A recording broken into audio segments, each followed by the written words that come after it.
You still download the app, though, right? You still download your app? Yeah. Okay. No, I'm talking about. Yeah. Put lotion and shit. My reading app. Yeah. Yeah. I still use the shit out of it. I feel like ever since I've been watching you do this, I've never seen you do what you're doing. Because I get more texts now than I do phone calls. Oh, okay, bless. Yeah, they pay me more for text. Oh, bless. But I get way more texts. Like I get more texts than I get phone calls now. Okay. Which I didn't expect for it to turn into a text talk, and then it is a read, but whatever, that's what y'all want. They pay you more to text than Yeah, they pay me more. So bless. Yeah, I'm not. They're gonna have to pay me more. Texting, I really fucking hate texting. So you want to text me, you really gonna have to pay me more. It's longer to put everything together. Oh my god, you gotta read and put everything together, and then your fingers this big, but the keyboard is only but fucking yay big.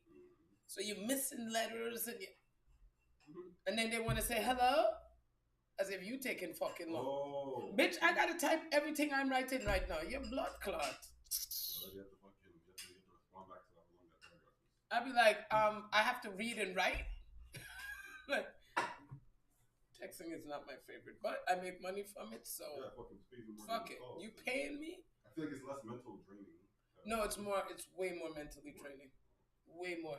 When you're talking, your brain is just when you're fucking having a text and all that, you gotta write it, you gotta put it together, make sure there's no mistakes. When you're talking, there ain't no mistakes. What the fuck I'm saying?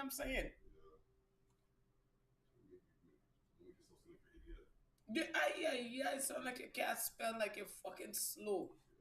I'd be like, you boy, hey, Texas have you like a retarded, yes? It does. You'd be like, I know the fuck you don't have me sounding stupid like this. And because it has the auto just pop words, you don't have to think about spelling English. That. I'm like, nah, that ain't it. That ain't it.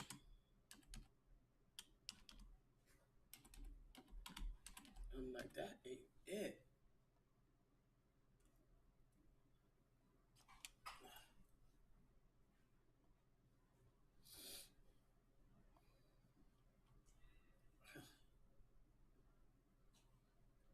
I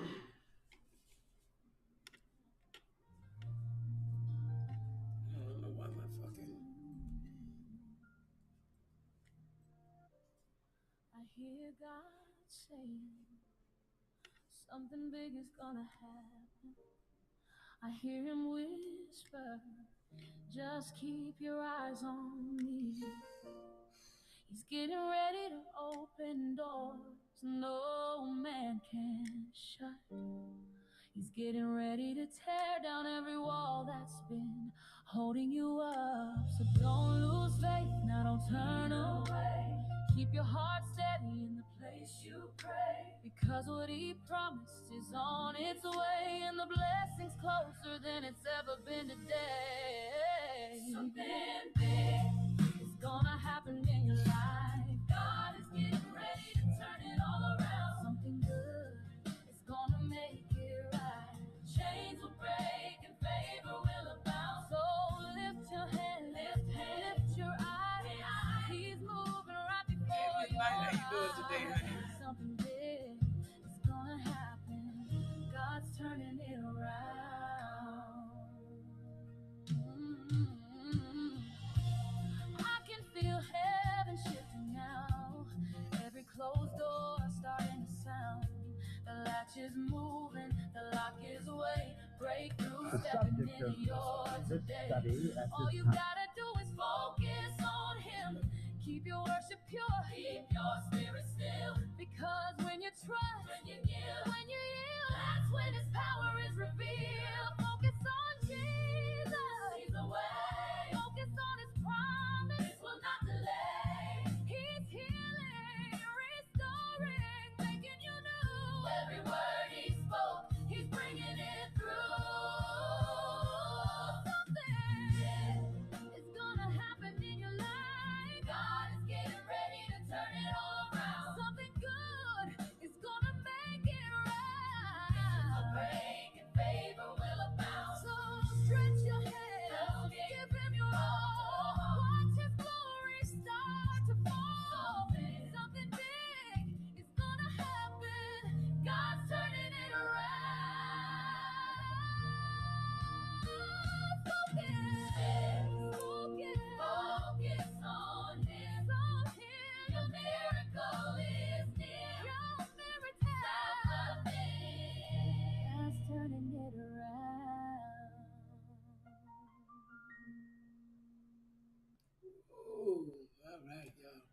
People need to know what their source is and where their source is. Rich Rising, y'all. Rich Rising, and welcome. Let me see if I can get this. What is wrong with you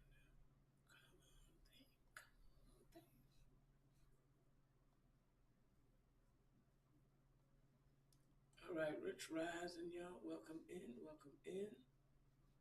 Let's get it. Welcome to our live. Tauja the Oracle Experience presents a live stream dedicated for the listeners to awaken, empower, and transcend.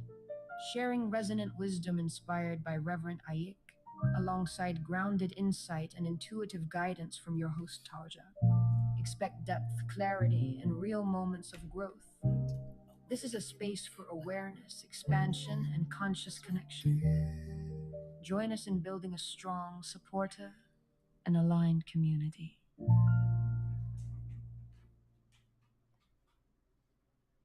Yeah. Oh, I muted it. Oh. You see, ladies and gentlemen, every mind is a magnet. Every mind is a magnet. There's no avoiding that. That is what the ancient philosophers called the law of the Lord. And the ancient philosophers also said, the Lord of the law is no respecter of persons. The law of mind works for everybody. It doesn't matter what your race, your creed, or your color may be. Your mind is a magnet.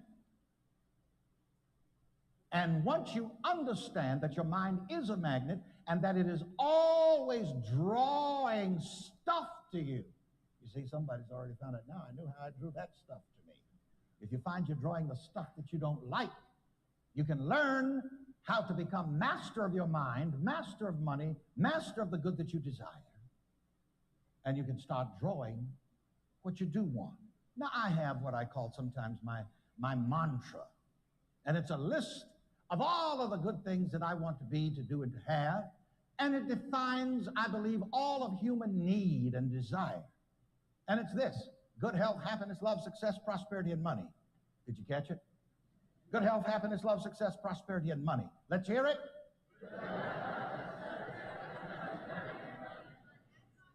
And I say that all the time, privately, as well as in my classes and in my sermons and in my seminars and workshops. Why do I keep saying that? Because this is what I want to magnetize my mind for. This is what I want my mind to be a magnet to draw and to create in my life. Good health, happiness, love, success, prosperity, and money. Let's hear it again. Good health, happiness, love, success, prosperity, and give me some damn money too. Now, that's what I say all the time. Why? Because again, the subconscious, which the ancient philosophers called the heart, and in the Bible it's called the heart, but Freud calls it the subconscious. The subconscious is that silent listener. Yep. And everybody has that subconscious part of the mind, which is a silent listener that hears everything you say, and it is impressed by everything you feel and everything you think.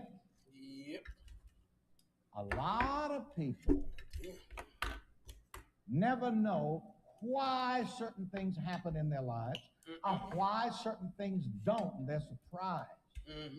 Like some people say to me, oh, but Reverend Ike, you tell me it's because of my thinking. I didn't think up this sickness on me. Yes, you did. You agreed with it. Well, the thing about it, in this world, you started calling it your sickness, your asthma, your this, your that. You started claiming that shit like it was a lottery. There is what is called the world mind is always thinking that up for you. That's why I'm rather cautious about, and I advise you to be cautious about reading about what kind of flu is coming for the season. Why? Because you have a silent subconscious listener down there. Yep. And that silent subconscious listener hears that, and if it becomes impressed with that, then it'll go around having that kind of flu. And we don't want to magnetize our minds for what we do not desire. We do not want to demagnetize our minds concerning good health, happiness, love, success, prosperity, and money.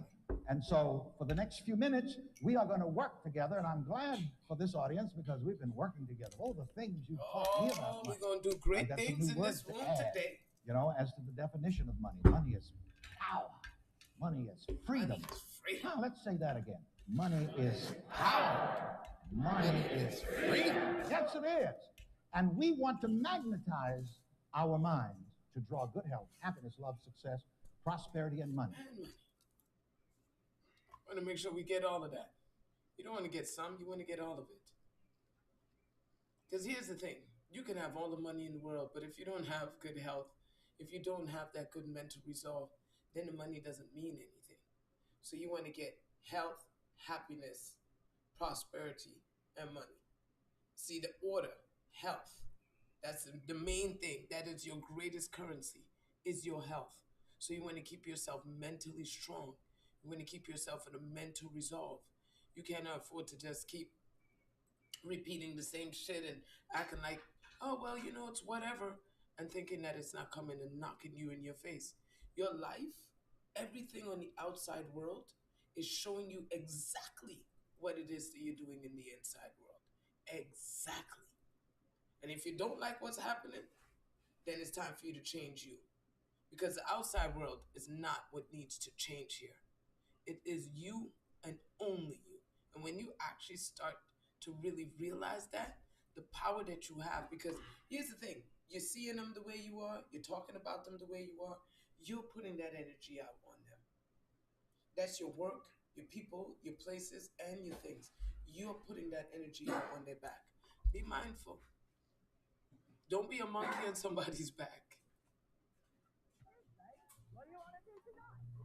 Hey, Pinky, we're going to take over the world. Try to take over the world. We're taking over the world, baby.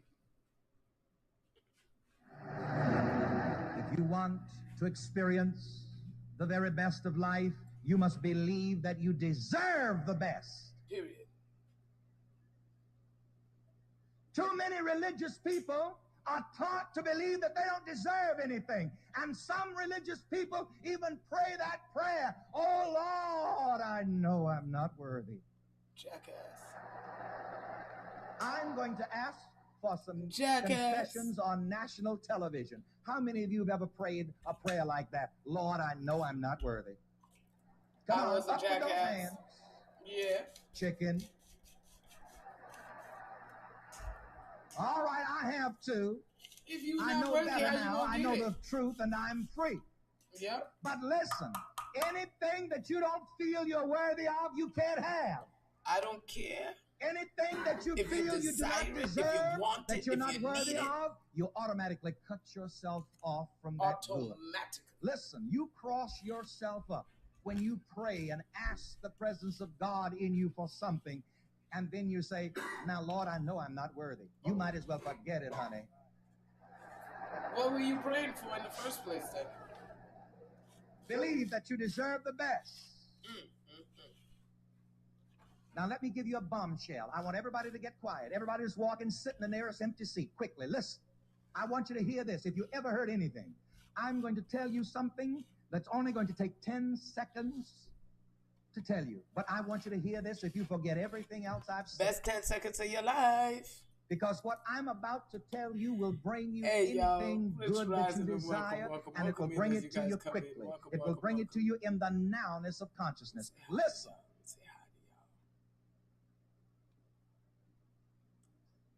Feeling great, girl. Anything that you can actually think and feel that you are worthy of must come to you. Yep. Don't clap yet. Hold on. I mean anything. I want to be redundant about this. Please listen. Hang on to every word. Anything. Anything. That you can honestly think and feel that you deserve must come to you. Yep. If any person in this congregation are listening on the radio or looking at on television, if you can honestly think and feel that you are worthy and deserve $1 million, that $1 million must come to you. And it comes in so many ways too. And it comes in so many ways. And call Rich Rising to you. In our philosophy, which we call the science of living, we say it this way: whatever you want in your experience, hold it first of all, accept it first of all in your consciousness. If you could get $1 million feeling, $1 million would have to come to you if it looked like it was dropping out of the sky. You see it? It wouldn't actually be coming from outside of you. It would be coming from within your own consciousness. And of course, this is one of the great mystic secrets. Nothing really comes to you from outside of you. Everything comes to you from within your own consciousness. Everything comes to you from within your own inner feeling about yourself. Yeah. Not according to what others think and feel about you, but your experiences come to you. Your cursing or your blessing, your good or your evil, comes to you out of your own inner consciousness. And once again, let me make the startling statement. If any person could honestly feel and think that he is deserving and worthy of $1 million, that $1 million would come to him so fast until it would make his head spin. Now, wait a minute. We've had an example in this service. Mother Packnett, who used to be the blind old lady and who was healed. And she was taught by me in many of our services that we deserve the best. This is what I teach the people, that you deserve the best. You deserve the best because you're God's child. So you don't have to beg God for anything. The day of begging, praying is over. Yep. This is the day of accepting the goodness of God. Stop begging God. God don't need you to beg.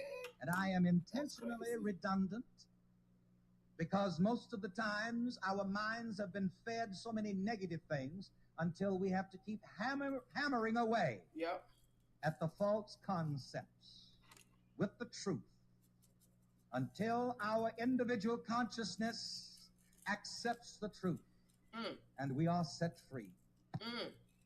I say, whatever good you want, get full of the feeling. Yeah. If you want to be healthy, and you don't have to be sick to get pray full the of that prayer feeling. for help. If you sure want don't. to be healthy, all of your days in this dimension, in your consciousness, in your own mind, entertain the thought, the belief, the feeling of health. Get full of the feeling of health, and that will keep you healthy. Yeah. It will heal you if you're sick. If in your mind, your consciousness, you get full of the feeling of success and health. The Apostle Paul said it this way: let this mind be in you, which was also in Christ Jesus. Yeah. If you want to be healthy, let the healthy mind, the healthy thought, the healthy attitude, the healthy disposition, the healthy belief be in you. If you want to be successful, let the successful attitude, the successful belief, the successful feeling be in you. Dream your dreams. I must tell you this because it will bless you so much. In one of my classes in the science of living at our church here in New York at Broadway and 175th Street, I taught the people, just as I'm teaching you, because this is all I ever teach, how to get the good out of life. I taught the people, whatever you want, get full of the feeling of it. If you want a new car, for example, I'll tell you how to get one. Yeah. Get full of the feeling of driving it. Hey. If you don't drive, feel yourself riding in it.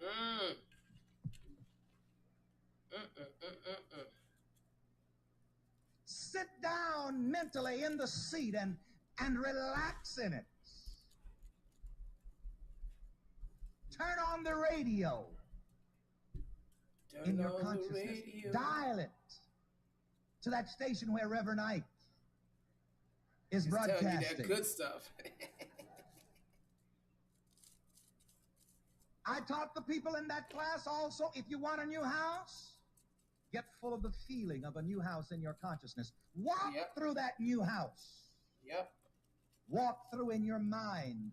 Walk through in your heart.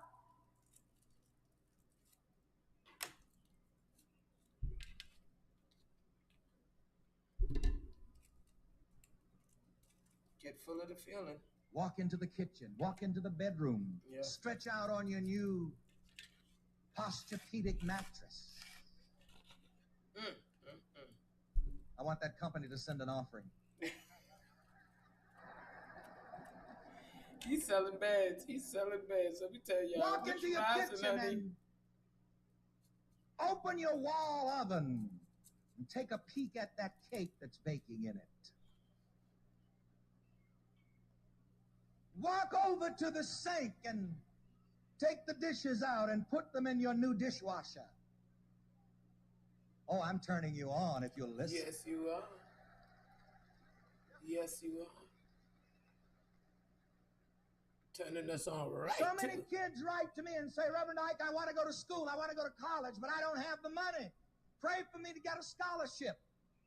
Get full of the feeling of going to school. Go in your consciousness. Walk around the campus. Sit in the class. Walk to your dormitory room in consciousness. Speak to your friends on campus. So many people write and say, Reverend Ike, I want a job. I want a better job. I want another job. Go to your better job in consciousness. Yep. Go to that job. Speak See to your yourself new boss. enjoying See it. him smile just like you want him to smile. See you working in the hours. See you doing the thing. Speak Girl, to your baby, new I'm telling co-workers and make them friendly in consciousness just as you want them to be. Get full of the feeling, and fulfillment must come, and it will come quickly. It will come so quickly.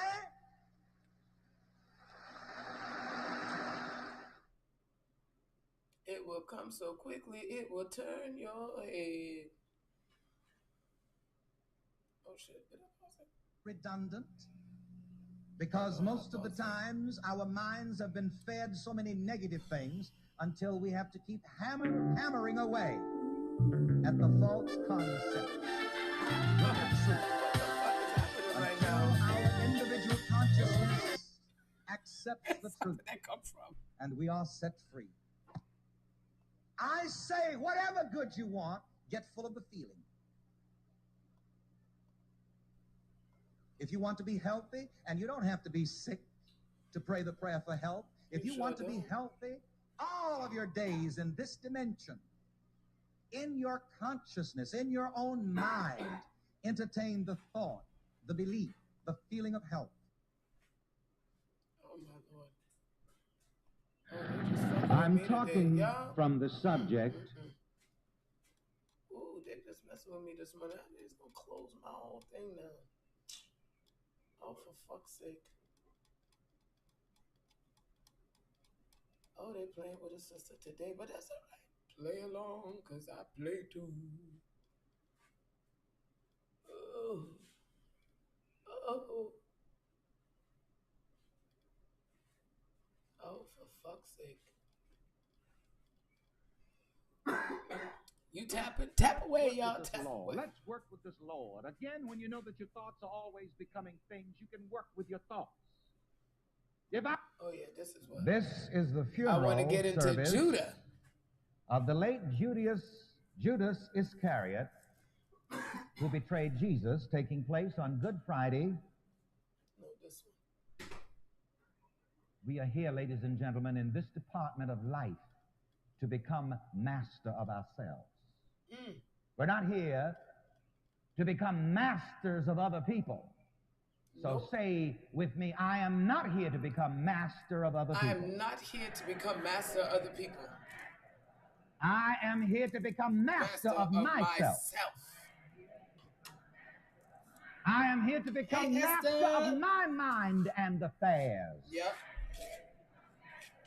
Of my mind. I am here to become master of my emotions. And you see, if you do not become master of your emotions, your feelings, they'll hang you. They'll hang you. Feelings. Nothing more than feelings.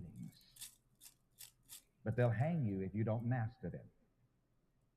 What hangs you up? What's your hang up? Judas is whatever you let hang you up. Yep. You see, that's another thing. A lot of people get hung up, and while they're hanging from the noose, they blame everybody else. Well, I'm hung up here because of the president. Oh, those are fucking I'm hung up here because of the white folks and the black folks. I'm hung up here because of the Jews and the Gentiles and the Puerto Ricans. Oh, girl, those are fucking gorgeous. You see, it's always blaming somebody else for your hang up. But one of the lessons that we get from Judas is that I can't blame anybody else for my hang up. Say that.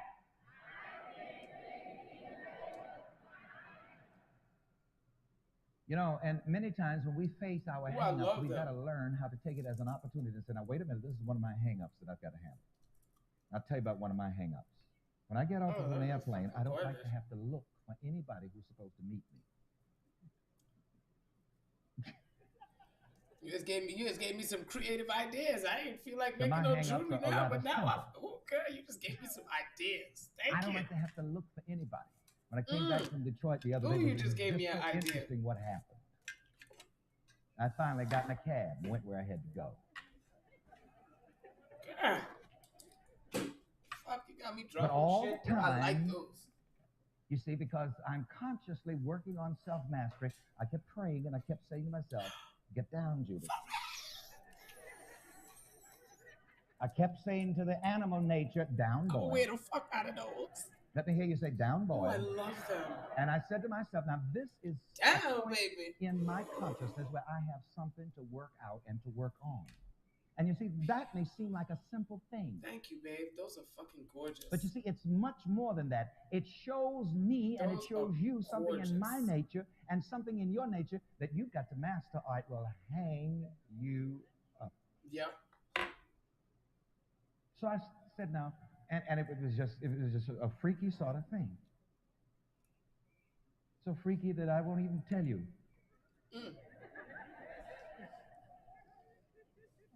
Because we had made all the precautions that would not happen. Even had somebody who flew there and back with me who went out and gave the bags to the driver and located the driver. And if they're hearing me now, they're probably finding out for the first time that was a hang-up. But I give myself A on that. I worked on myself.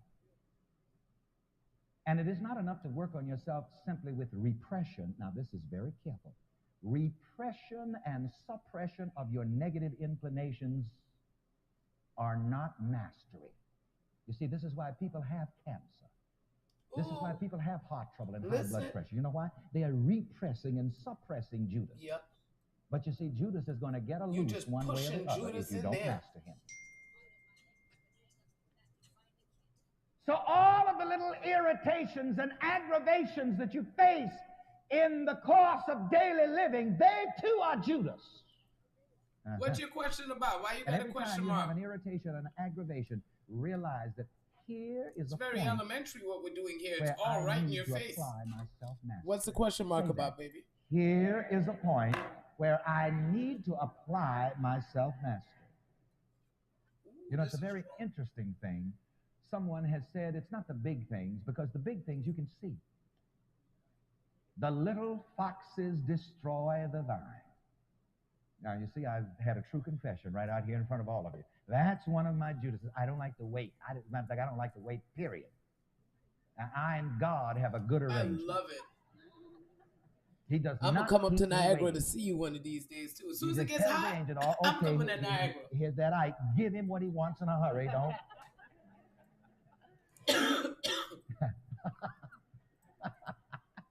Oh, I'm coming to see you. Yeah. I heard someone say these words. Jesus had his Judas, Caesar had his Brutus, and by God, I've got you. I got you.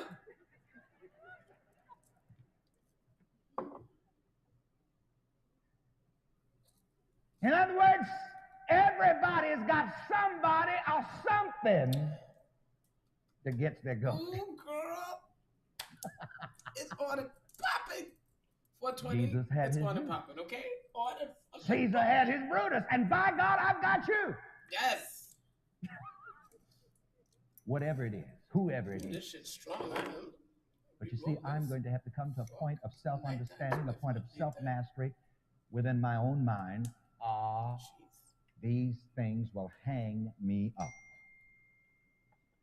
We're defining Judas in many different ways. Here's another definition for Judas. Judas is whatever defective character in you that causes you to betray the Christ of your being.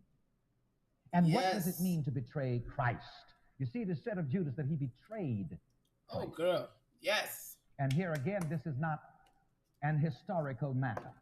No.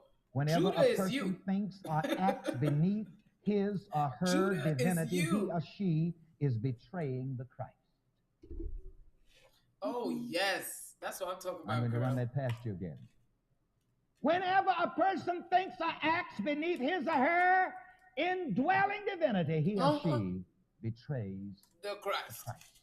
When you call yourself ugly, all fat, stupid, you are betraying and deeds the Christ. Betray Christ. Yeah, and you betray Christ so Repeat easy. After me. Oh.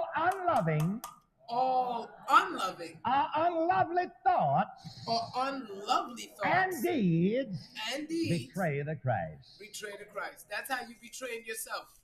See, every little thought, that's how you betraying yourself. You guys, I don't know why this has happened to me, because you're betraying. You may not let anybody know you're Christ thinking, in you, but when you grit your teeth, that's that. Thank you, honey. Thank you guys for the gifts. You guys make this live go out. Your gifts make a difference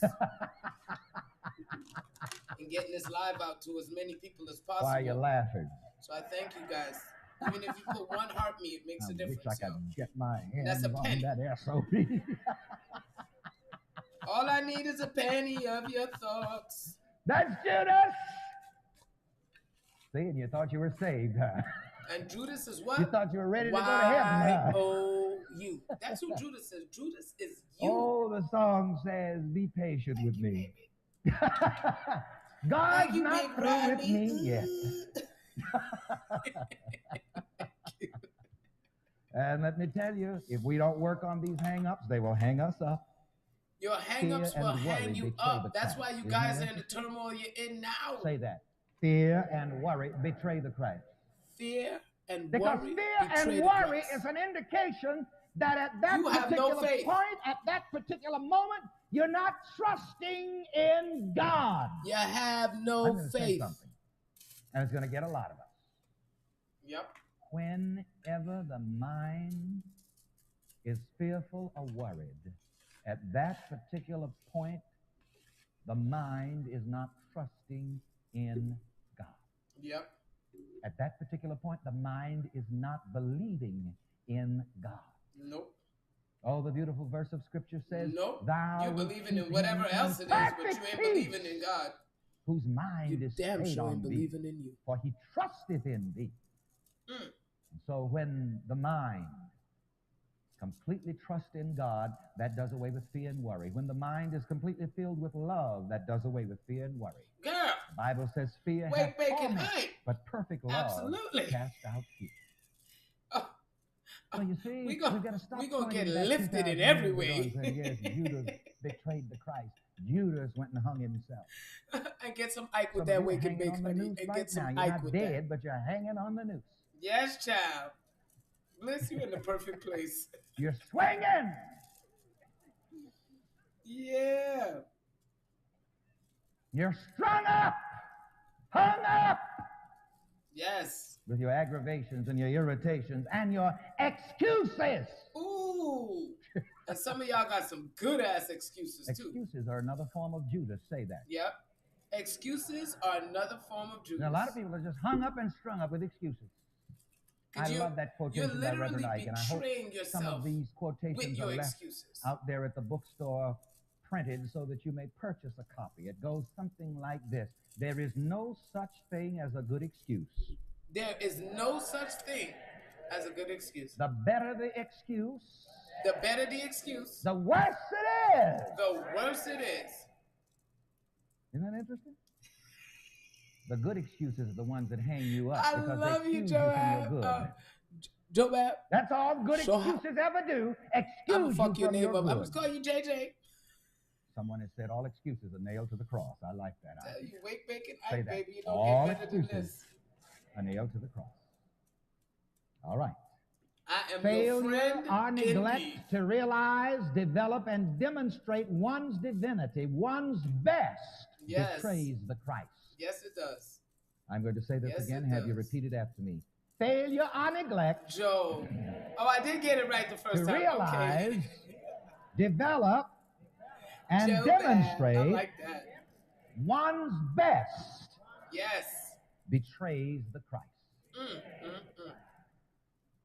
When you're doing less than you could do, being less than you could be, When you're having telling less yourself than that you you're could less have, than, you're that's what's betraying the happening. Christ because you're living beneath what you really Your are. own truth. That's Judas. I know I've been changed. That is your Judas. Yes, Dwayne. Welcome in, honey. We got some Reverend Ike in the place. Look, you're Judas. Okay? I know a lot of y'all think, oh, Judas was only Christ's betrayal. No. Every time you're thinking against yourself, every time you're not good enough, you're ugly, you're fat, you're this, you're that, you're broke, you're whatever that it is that you're telling yourself that you can't make a move, that you can't make an advancement forward because of, hey, thank you, baby. Because you can't make an advanced movement, it's you.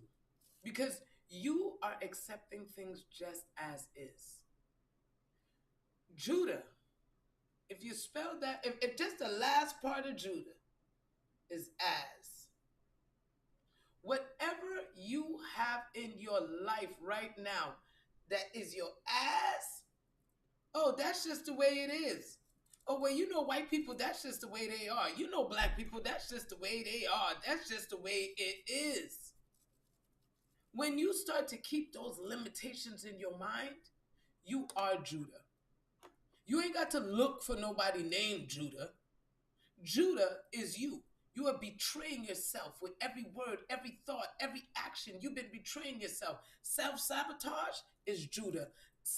Lack of self-esteem is Judah. Lack of self-worth is Judah. Anytime you have a lack, that's because you're seeing things as is. Look, hold on, let me put my thing down so I can use both my fingers. That as is energy is fucking y'all up. Oh, well, I'm supposed to be like this because I'm a woman. I'm supposed to be like, I'm a man, so I'm supposed to do this. No, y'all, this as is bullshit is what is fucking y'all up. And every time you accept it, not that it's gonna fuck you up because it's there.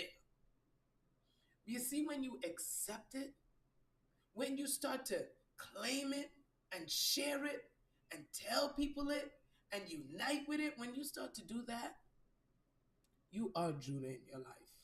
When you agree with the thing that you don't want, you are Judah. And I know y'all are, oh no, but it was my boss. Your boss is you. No, it's my wife. Your wife is you. It's my kid. It's you. No matter what, you can't get around it. You can't get under it. You can't get over it. It is you. And when you start to take that responsibility and get your mind right and just say the right shit, you'll see how fast Judah will disappear. You see how fast that thing will disappear. It will run away from you in a way that you wouldn't even know. Standing, keep that lovely smile. El mundo, ¿cómo está Bella? Those of you who aren't smiling, start smiling. Come on, smile until you show all of your teeth. Put your Judah away. Put that part of you away. We always say put your Judah away. In a smile. And you're dressed so beautifully. I was watching you backstage on the color television monitor, and you look so gorgeous. You look so beautiful. But do you know you're not really dressed up until you put on a smile? Even if your wig did cost $100. So listen, there are thousands of us here today, and others still coming in, going all the way up into the rafters here. Yeah. But I don't want any of you to be strangers. Because here in this church, once we enter these doors, we are all children of God. There's only one race here. One race. And that is the race of God's children. Yep. If you consider yourself to be God's child, you belong right here. That's the only denomination. And I don't care what you call him. Church you can call him Allah. You can call him Jesus. God's children. You could say God. You could say Jah. However you put it, you are welcome here. As we say, if anybody asks you who I am, tell him I'm a child of God. That's it. That's what we are. I am that I am. And so I'm going to have all of you God's children of different religious and racial and cultural backgrounds. I'm going to have you bless each other with that big smile on your faces. I want you to shake hands with everyone you can reach and say this to each other. Let's not be strangers. The presence of God in me blesses the presence of God in you. Ready, Let's guys? say it together first, and then we'll shake hands. Come on. Let's do it. Let's not be strangers. The presence of God in me blesses the presence of God in you. Go ahead. God. We gotta work on that blessing word. We use it a lot. I see you. I hear you. I welcome you into this space. I'm grateful that you took the moment to sit down, wait, bake, and night. We gonna wait, bake, and get rich up in this bitch right here. I welcome you. Woo, welcome, baby. Welcome to prosperity. Ask you who I am. Hey, who I am. When they ask you who you are, ask you who I am. Just tell them I'm a child of God. Anybody ask you who I am, who I am, who I am. Oh, anybody ask you who I am. Tell them I'm a child of God. Anybody want to know who I am, who I am, who I am. You want to know me? Anybody ask you who I am. Tell them I'm a child of God. Anybody ask you who I am. When they ask you, who do you think you are? You tell them, I am a child of God, honey. Tell them I'm a child of God. Tell them child of God. I'm a child of God. I don't care what your religion is. I don't care what your background is. I don't care if you're short, you're tall, you're fat, you're skinny. I don't care if you got one eye or two. You might have fucking three. I don't care. You're a child of God. You ADD, you LGBT. I don't care if you're transformed. You're still a child of God. You're still a child of God. I don't care if you're an atheist. You're still a child of God, baby. Hey, anybody asking who you are?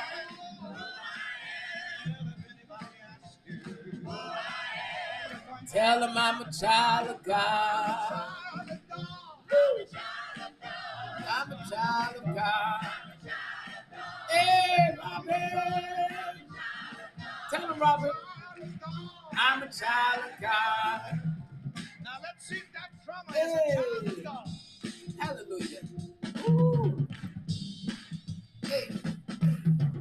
Anybody ask you who you are, who you are, who you are? Anybody ask you who you are? Tell them you're a child of God. Oh my God. child of God. Tell them I'm a child of God. Y'all don't know. I'm a child of God. That's all I am. Who is she? Tell them.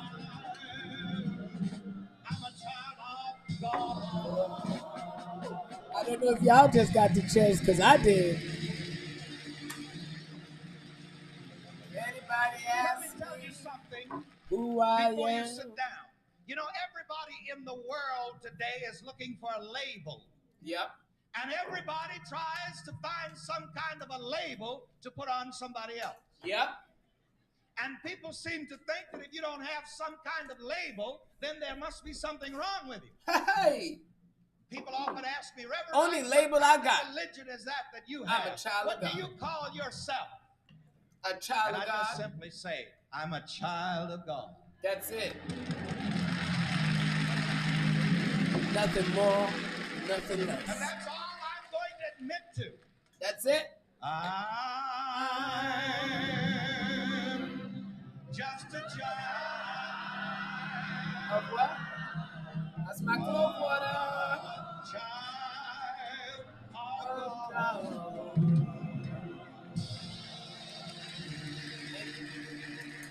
Cloves is fucking strong, so please don't use a lot. Sit down, just shake one more hand and say to each other, you're a child of God, and God loves you through me. Go ahead.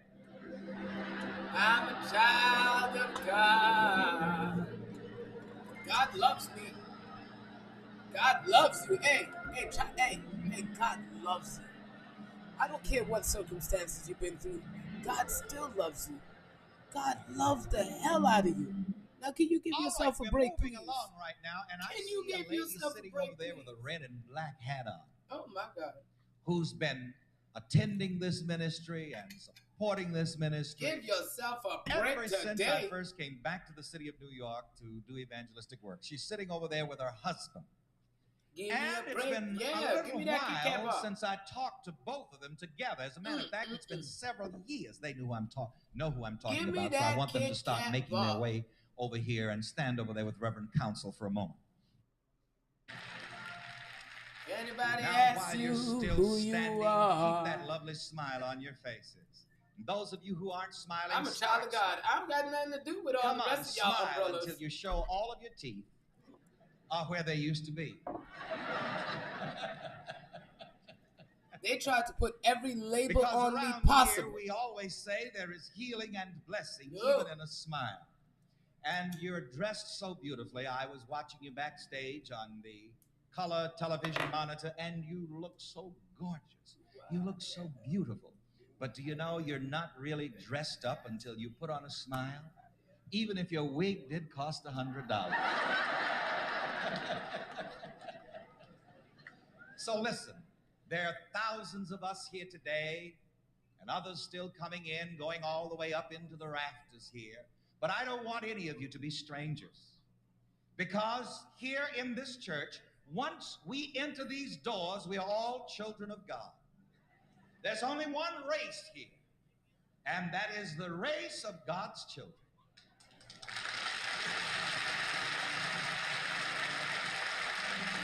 That's the only denomination here in United Church in New York at Broadway and 175th Street. Yep. God's children. You are God's child.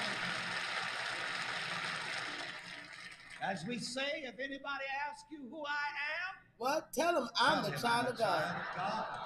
That's what we are around here. Stop playing. And so I'm going to have all of you God's children of different religious and racial and cultural backgrounds. I'm going to have you bless each other with that big smile on your faces. I want you to shake hands with everyone you can reach and say this to each other. Let's not be strangers. The presence of God in me blesses the presence of God in you. Yes, it does. Yes, it does.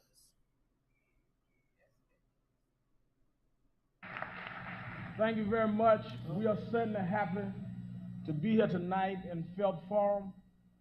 But this is certainly an occasion that, despite who's here, who is not here, that is very important to people around the world. It is important because for too long we, around this country, certainly we that are black, have been mentally enslaved in a theology that merely kept chains on our brains when they took them off our legs and our arms. Yeah. Oh, wow.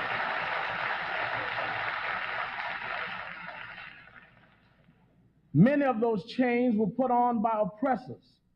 Many of those chains were put on by ourselves. But history has a way at every interval of bringing men into the scene that can help unlock those chains. And we're here tonight because one man decided that he would stop on his road to glory and help unlock some chains for us.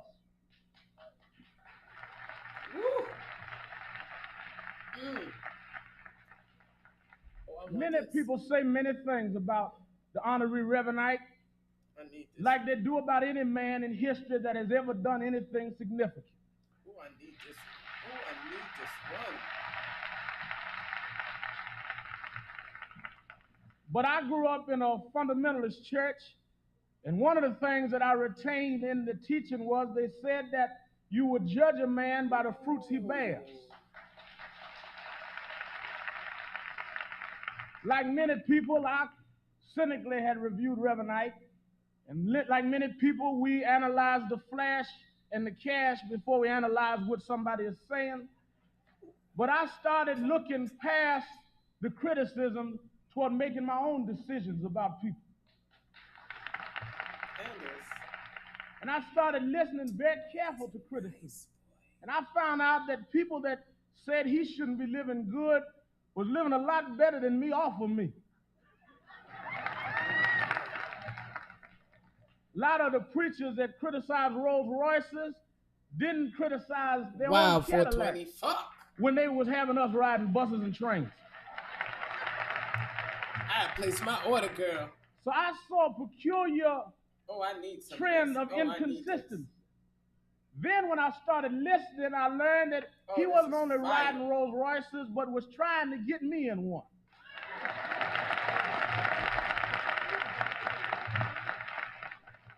And I want to say to those that have worked with us in the civil rights movement, the only answer for minority people, oppressed people, black people, whatever people, is that we have got to quit looking on the outside and blaming people on the outside for what we can do for ourselves. And this more than anything is why we said that we would come together tonight with whoever would come with us and tell the world as young people that we're no longer going to be walking on the picket line, but we're going to go down and get on the bank line. Get off the picket line and get onto the bank line. We want to see the till at the bank. We have listened to stop fighting to Reverendite. We have listened to his philosophy, and we've listened to the others. And we found that a God in us is much more valuable than a God somewhere that we could never quite locate. That God in you is everything. God in you is everything. Many people thank him for personal healing. Yes. Many people thank him for personal advancement. Yes. Many people thank him for specific counseling. Yes. But I want to thank him on behalf of young people, minority people, and general people around the world for taking God out of the sky and bringing him down here where he can do us some good.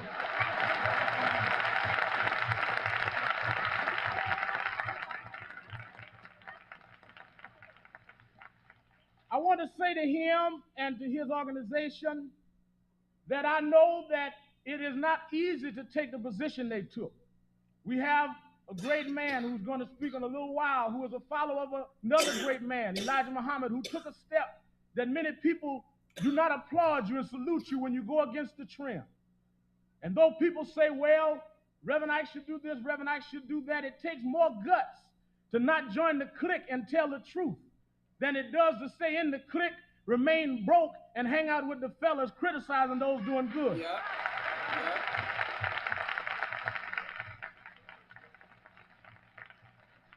But because he had the guts to take that break, a lot of young people around the country are going to take that break now. Yep. And we're going to quit begging other folks for doing what we can do for ourselves. Begging other folks. We're going to quit looking. Yes. We're going to quit looking for handouts. Yes. And poverty programs. Yes. And start analyzing what we can do if we pull our own resources together. That's right. Yes, we can save ourselves. Yes, you can. Yes, we can deliver ourselves. Yes, you can. Yes, we've heard the word, Reverend Knight. Yes. And we're going to take it. We won't all be in a church context, but we're going to take it internally and try to build and save our own communities. Yes. And we're not going to get on our knees and beg nobody. We're going to get up and look in the mirror and demand ourselves to get up and do something. Yes. Yes. So we want to say to you, Reverend Knight, as we will say in a little while in an award form, that we're glad that you had enough love for us, that when you learned these principles, like many of our other leaders, you did not keep them inside, but that you gave them to us. And by your giving them to us, we hope that in some way we can make you proud of your sacrifice and to know that your living and your existence and your ministry has not been in vain. Yes, and more, yes. We have several awards, and we thank the organizations that did, including Citywide Neighborhood Conference, Dr. Williams, Billy Johnson, and others. Okay, I'm going to take it here. From this moment on, you can be free from the tyranny of things. Ayo. You say it doesn't even matter whether I'm in this body or not, whether I leave it or not. I'll stay here in this body until I finish what God put me in here to do. Yep. And then I'll move on. And I've already told them I don't want any of this nonsense behind me when I decide to leave anytime between now and the next 50 millennia. First of all, no funeral. No hearses. I want money trucks if you happen to be around.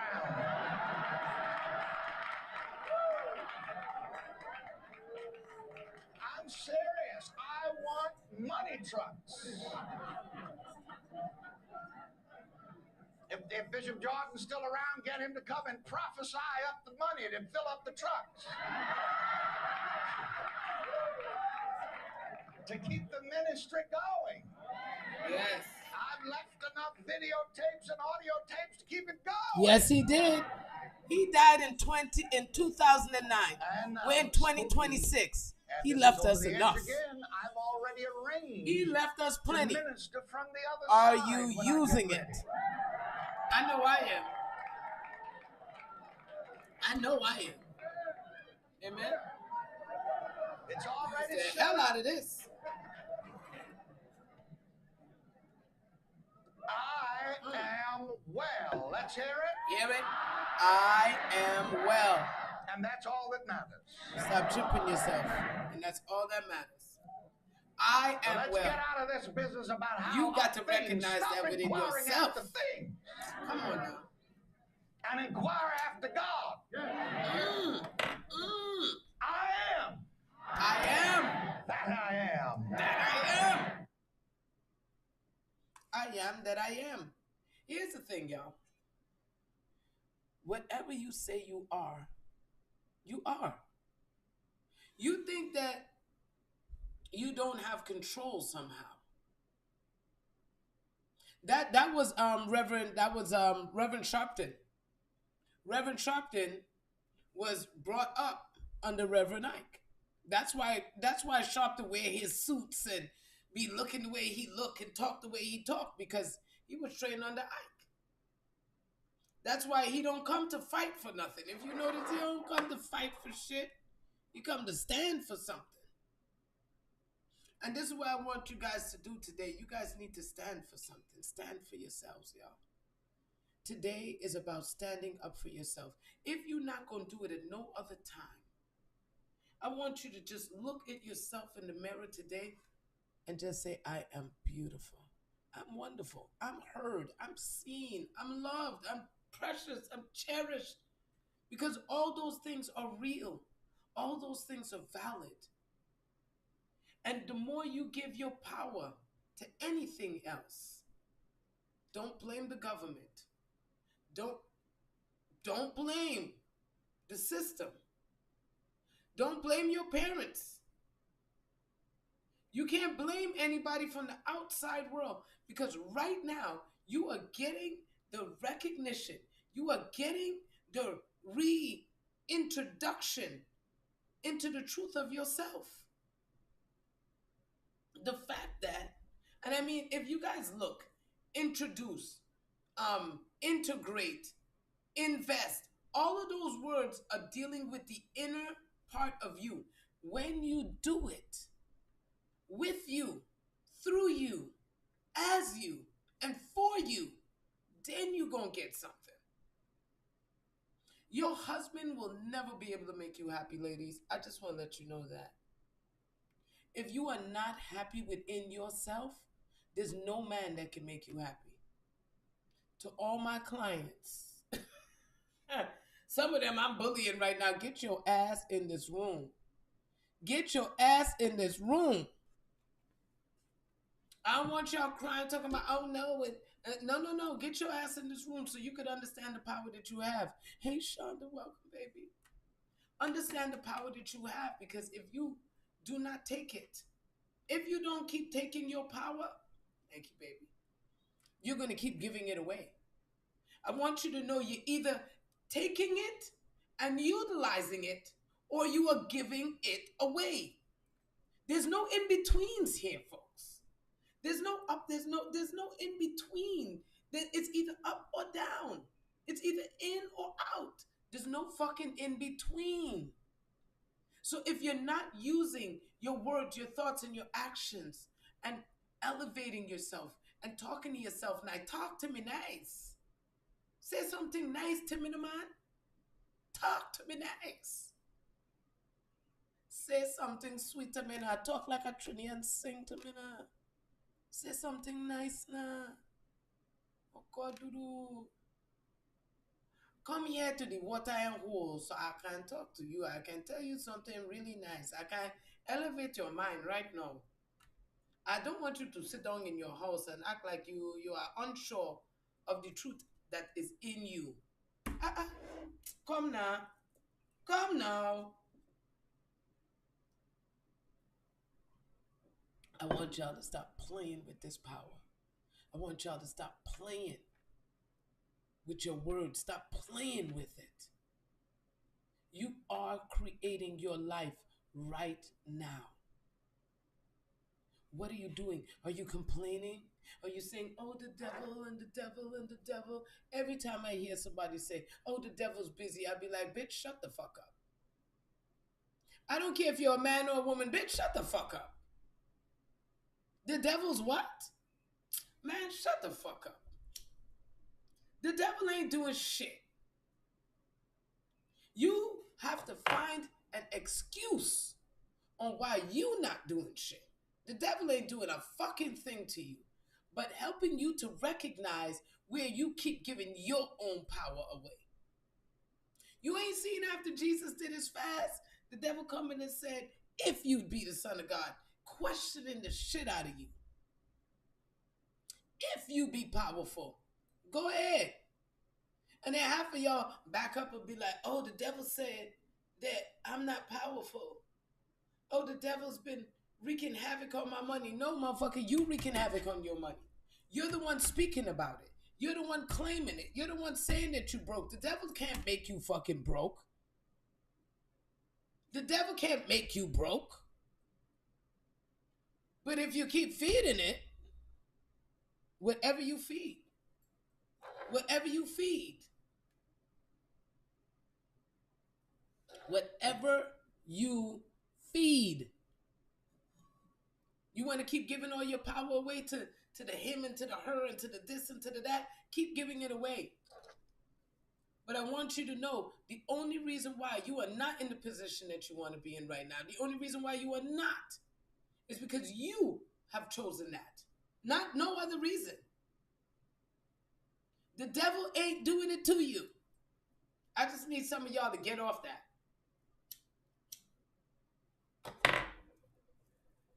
Because the devil is a good excuse. And the better your excuse is, the more you're not going to move.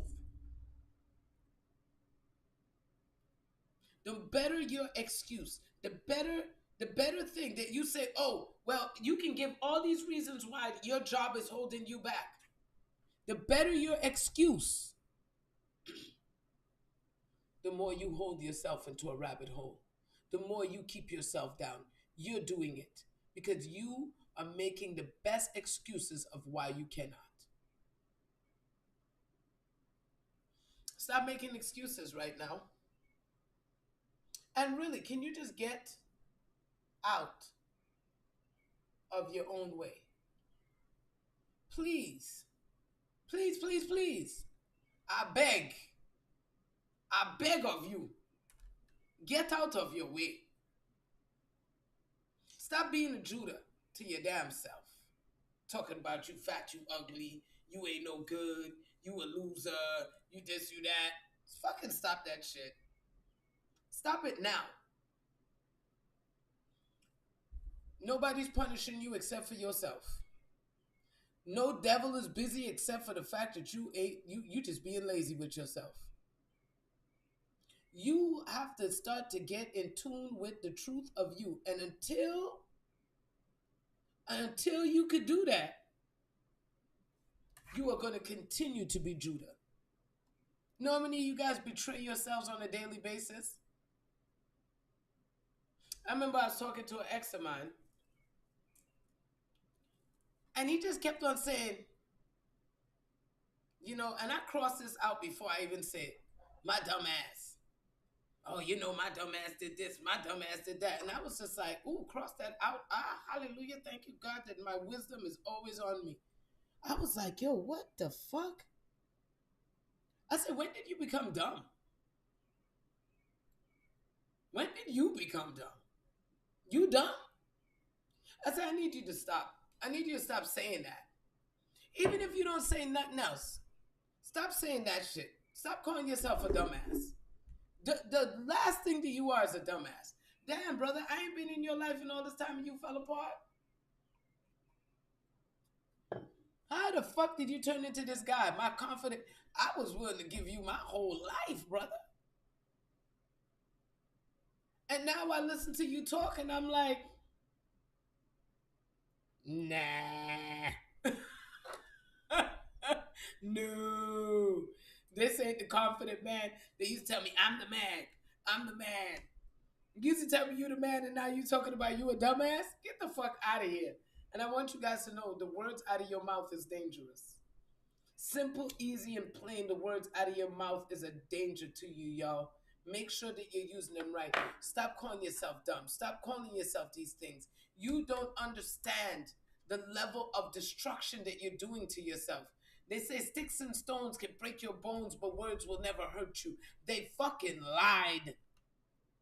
The words out of your mouth is destroying your life right now. It's either making it rise or making it fucking fall. You're doing the walk like an Egyptian. That's what the fuck you doing right now. You walking, you up and down. Stop that shit. We ain't dancing today. We not dancing. We not fucking dancing. Get your ass together. Get your ass together. We not dancing today, honey. I need you guys to understand that your words out of your mouth, you complaining, you're destroying your own life. Any complaints that you have right now, I just want you to stop. If it's on a person, just please stop.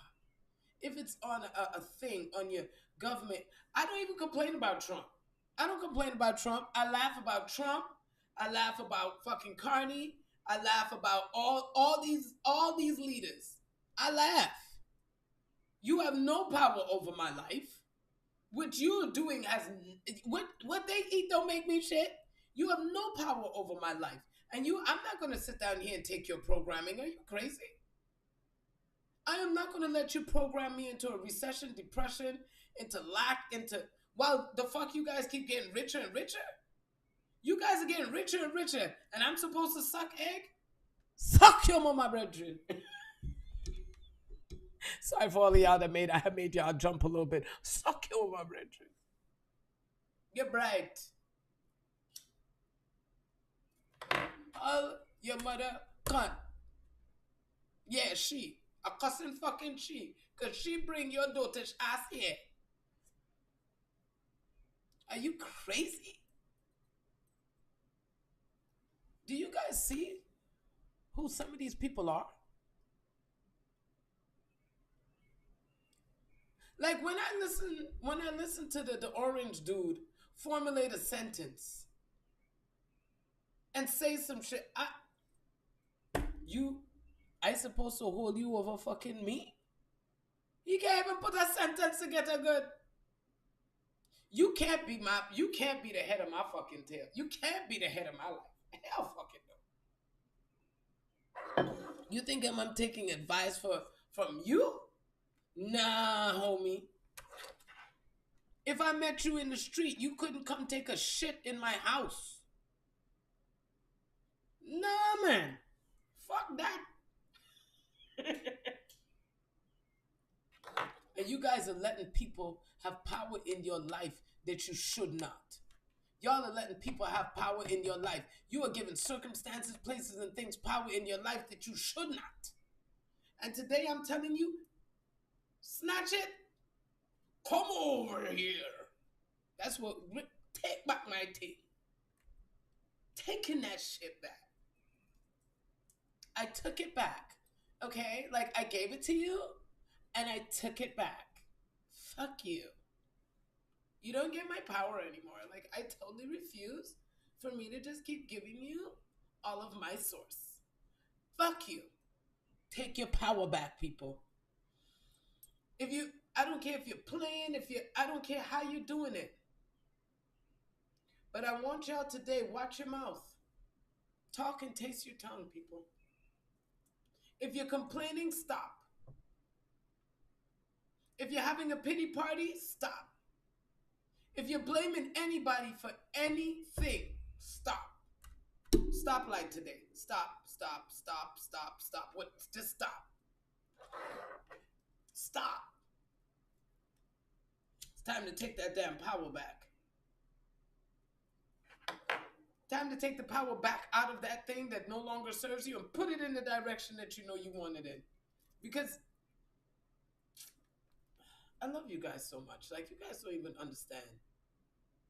You guys don't understand. When I look at humanity, I feel this deep sense of responsibility to really get you guys to wake the hell up. Because the more of you guys wake up and realize that God, divine power in you, you're no longer a problem. You're no longer a hurdle.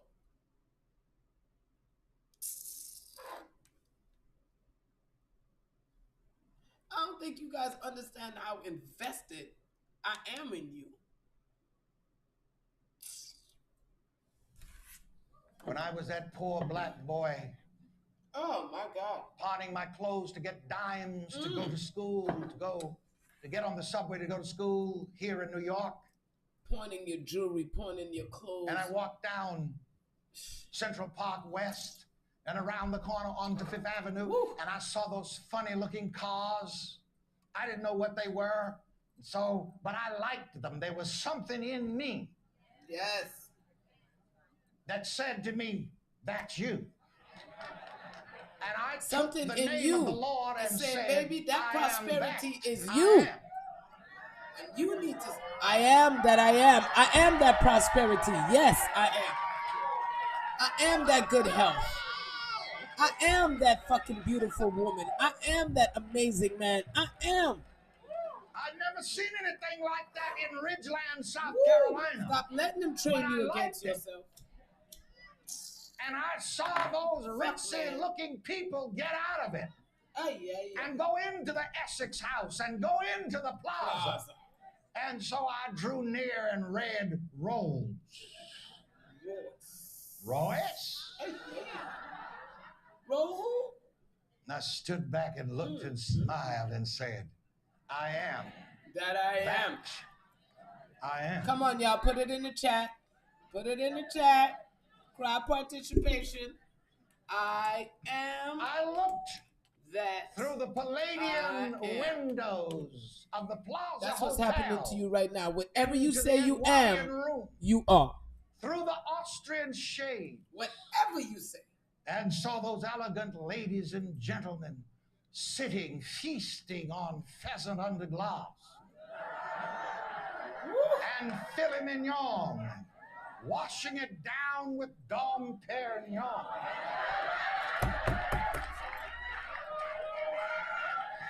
I am that I am. I didn't have a dime for the subway. I am but that I am. I looked in and I smiled. And I said, I am that. I am. I am. And guess what? Guess what? You can't get away from it. Did not hold me guiltless. You cannot get away from it. Whatever you say you are, you are. As a point. You can't fucking get away from you. I took my church twice to have an anniversary banquet at the Plaza. You can't get away from you. You can't get in the Grand Ballroom. Why? Because I remembered when I was on the outside. Looking in. Looking in. Yep. I said, but now God's got us on the inside looking out. Looking hey, put it in the chat. Put it in the chat. I'm on the inside looking out. I am on the inside. Let me hear you say, looking see myself. I'm on the inside looking out. I feel myself. I feel myself. I am. On the inside. On the inside. Looking out. Looking out. Yes. Get that in your mind. Get it Whatever in your you mind. want to get into. Yes, hallelujah. Go on and get into it in your mind. Yes, baby, yes. We could definitely do some testimonies today, y'all. Any of y'all got testimonies? Look out the window of that Rolls Royce. 9 o'clock, testimony time. Look out the window of that 40th floor Trump condominium. So if you guys have any testimonies. And your behind At will 9 follow your o'clock, mind. Just go to the testimonies. Time to testify.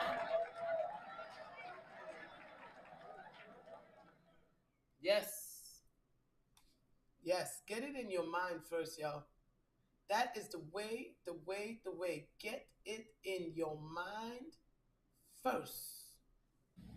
Well, the scientists tell us that every time we speak a word, all of the atoms in our bodies dance. They dance. Literally, y'all. No Literally joke. every time you speak. Every And I found it so interesting to read the other day in some scientific research where one scientific theory says that every 7 years, people have said to me, Reverend Ike, do you believe in reincarnation? I say, that really depends on how you say that. And so I quoted this theory again. I said, there is a scientific theory, and it's not really much of a theory. No, it's not. It's physical fact on that basis. Every 7 years, your body has completely new cells. It does. You're really physically born again every 7 years. Now here's the My kicker. chiropractor told me that. And the new cells My chiropractor told that me are being manufactured Yep. as your body of flesh and bone and blood and tissue and muscle, the new cells of your body are manufactured out of your thought and according to the nature and quality of your thoughts. Those thoughts. Yes. Isn't that awesome? You can't Say wow. run away. You can't So run you away see, from God is continually recreating even your physical body out of the nature of your thought. Yeah. At 2 times 7, a physical body can reproduce itself. At 3 times 7, a physical body is considered an adult. Yep. Having come to a certain point of maturity. Yep. And then you can go on in sevens. Mm-hmm. The Bible tells us it was 7 days in which the Lord created the heaven and the earth. Yep. Now that's a long story, and there are a lot of different theories about that I won't get into at this point. You're dealing with 7 generations. Everything comes back to that 7, because that 7 is right movement. But you see, 7 is a number of completion. Yep. And at the end of 7, you complete something, and 8 is the number of new beginnings. Yep. Really, you're beginning the next 7. Yep. But on the physical body level, you're always being recreated in terms of new cells. Yep. Isn't it good to know that? That's why that old mystic in the Bible so says, grateful. keep thy heart with all diligence, for out of it are the issues of life. Always right on time. Thank you, the very experiences of your life come out of the subconscious thoughts and states of your own thinking. Oh, shit. No, talk is not cheap. Talk is not cheap. It's powerful. It sure is. And if you don't think right and talk right, it's expensive. It will cost you a lot. That's why Jesus the Master what said... What you say is costing you right and now. I interpret it esoterically, and the theologians, for the most part, have never really understood it. Agree with your adversary when? Quickly. While you are in the way with him. Yep. And who is this adversary? Quickly. Some adverse thought, some adverse belief, some negative belief. Bring the energy of your thought, your mind, into agreement, into at one-ment with God, with good. When? Quickly. Quickly. While you're in the way with him. The moment an adverse thought or feeling present themselves to you, you had better come to agreement with God, with good, with love. Come to at one-ment. Bring the energy of your mind to at one-ment with God. When? On the spot, while you're in the way. Why? Because Jesus said, if you do not, your enemy will take you before the judge. You're going to have to understand this esoterically now. And all of you are going to be in my class in esoteric hermeneutics Sunday morning at 9. Oh, we're going to have fun. But you've been getting some of this anyway. You will be called into judgment. You see, this is another thing. Judgment is not after you die. Every day is a day of judgment. Every day. Judgment is every moment. Every point in time and space when you reap the results of the thoughts which you have thought. That's it. You're always reaping judgment. Any and every point in time and space thought. When you always reap the results of the thoughts which you have thought. Yep. And so you see, an adverse thought is an enemy which will bring you into judgment. Yes, and Jesus said, you won't come out until you have paid the utmost fathering. What does that mean? Your negative thoughts will exact the highest possible penalty upon a man, a mind. Yep. Wow. Yep. So what do? Agree, not with negatives, but agree with God. Because you see, your enemy is really only the energy of your mind that you permit a negative thought to usurp. Yep. And Thank that you, baby. Energy of your mind which you may have momentarily permitted an adverse thought to usurp must be quickly brought back into agreement, into at one-ment with God, with good, with love. Yes. And when you do that, you declaw the lion. When you do that, that is what the book calls the lion lying down with the lamb. Ooh. Because you see, you are both the lion and the lamb. Yeah. You are the lamb is the energy of your mind at peace with itself, at peace with God, at peace in God. Yep. The lion is a fierce, angry, uncontrolled, raw, I know that's right, state of mental energy. Baby. But you see, it's still your energy. It's still your mental energy.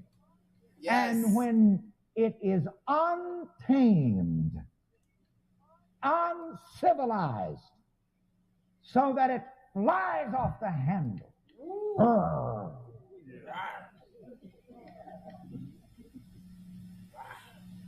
then it becomes a lion. Yeah. So as I've told you before in my esoteric interpretations, the Bible really never talks about anything but you and the movements of your mind, the presentations and the illusions of your various states of consciousness. The Bible never talks about anything but you. You're the lamb, you're the lion, you're God, and you're the devil. Yep. I am yep. You God. Are all of Beside that. me there is no other. And you see, this is what you have to recognize when you get to that point where it seems like there's another power. There's no other power. How I love Jesus. He's such a master. And how we can learn from him. Jesus, the devil is coming after you. Who? He's a liar. The father of lies. There ain't nothing to it. I don't believe. I only believe God. Yes. Yes, he may come, but finds nothing. Nothing in me. In me.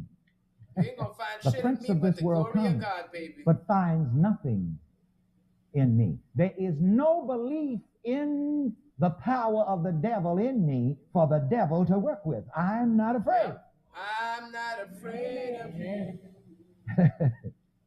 The devil can only work with your fears, with your belief in another power. Yep. But withdrawing the energy of your mind from the idea of another power is like pulling the devil's teeth. Yep. Snaggletooth, sleuth-footed. But you don't even want to make it that. It's nothing. Nothing. Is the devil real? Just as real as the energy of your mind that you give to it. Yeah. You see, in that way, every person creates his own reality. The energy of your mind is real. We have to watch our words because our words have power. I know I've been changed. Your words have more power than you could ever imagine. I've been changed. Your words have all the power. Not some of the power, all of the power. Everything that's happening in your life right now, it is coming out of the words out of your mouth. And you have to take the initiative to change it. You can't keep repeating the same things and expecting different results. It's called insanity, y'all. It is literally called insanity because you are consistently saying you're not good enough, but expecting someone to treat you like you're great. You want your husband to see you and validate you and give you all this love, but you won't give it to yourself. You want your woman to do all of this for you, but you won't give it to yourself. You want your parents to apologize, but you won't give yourself what you feel like you're missing. Everything that you're experiencing right now, you've claimed it. Everything that you're experiencing right now came out of the words out of your own mouth. You're sharing it. You're telling people about it. You're giving and you're giving and you're pouring and you're pouring and you're pouring the fuckery out there. And I want you guys to know that if you want to change your life, if you want to elevate it, if you want to change things, you have to take the initiative. You must take the initiative to change. You must take the steps, one word at a time, one thought at a time. If you don't find it serving you, baby, why do you keep doing it? It's not serving you.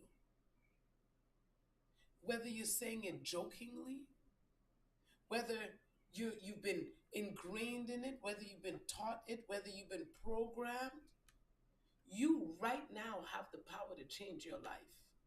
You right now, in this very moment, have the power to change your life. Take it. Now let's talk about a positive application of talk, of speaking, a positive application of the word. I talked about this Sunday, and I've listened to it several times since, and it was so good I felt like running it by you again in case you missed it. And even if you didn't, it's good, because we should pay the most earnest heed to the things which we have heard, lest at any time we should let them slip. And we don't want to let this slip. This just blessed me so much. Yeah. The text is Malachi, the 3rd chapter, the 16th verse. We read it first in the King James Version, and then we will read a transliteration by Reverend Ike, called the Science of Living Translation. I'll bet that was transliteration. The scribes again. Now, Malachi 3:16 from the King James. Then they that feared the Lord. Yes. That feared the Lord. Spake often. Spoke often. They spoke often. One to another. One to another. Let me stop here again. Paul tells the believers to forsake not the assembling of yourselves together. This is very important. When you we're get not together only with going your... to study this lesson tonight, we're going to do this. Look straight up. When you get together with your friends, your family, with your co-workers, when you're gossiping, when you're talking shit, when you're doing all of that stuff, I want you to know you have a high price that you're going to pay for that cheap talk. You have a high price that you're going to pay for it. Because whatever you say, you are dictating for that person to behave like that in your life, for that thing, that circumstance to act out in your life, but also for the betrayal, for the breakdown, and for the depths of how that thing is going to affect you. People can't call me and talk to me about bullshit unless you're paying me. If you are not fucking paying me, you can't call me and talk to me about your problems. Straight up and down. As my friends, as my family, as my people, if you are not calling me and speaking about elevation, then we what the fuck do we got to talk about?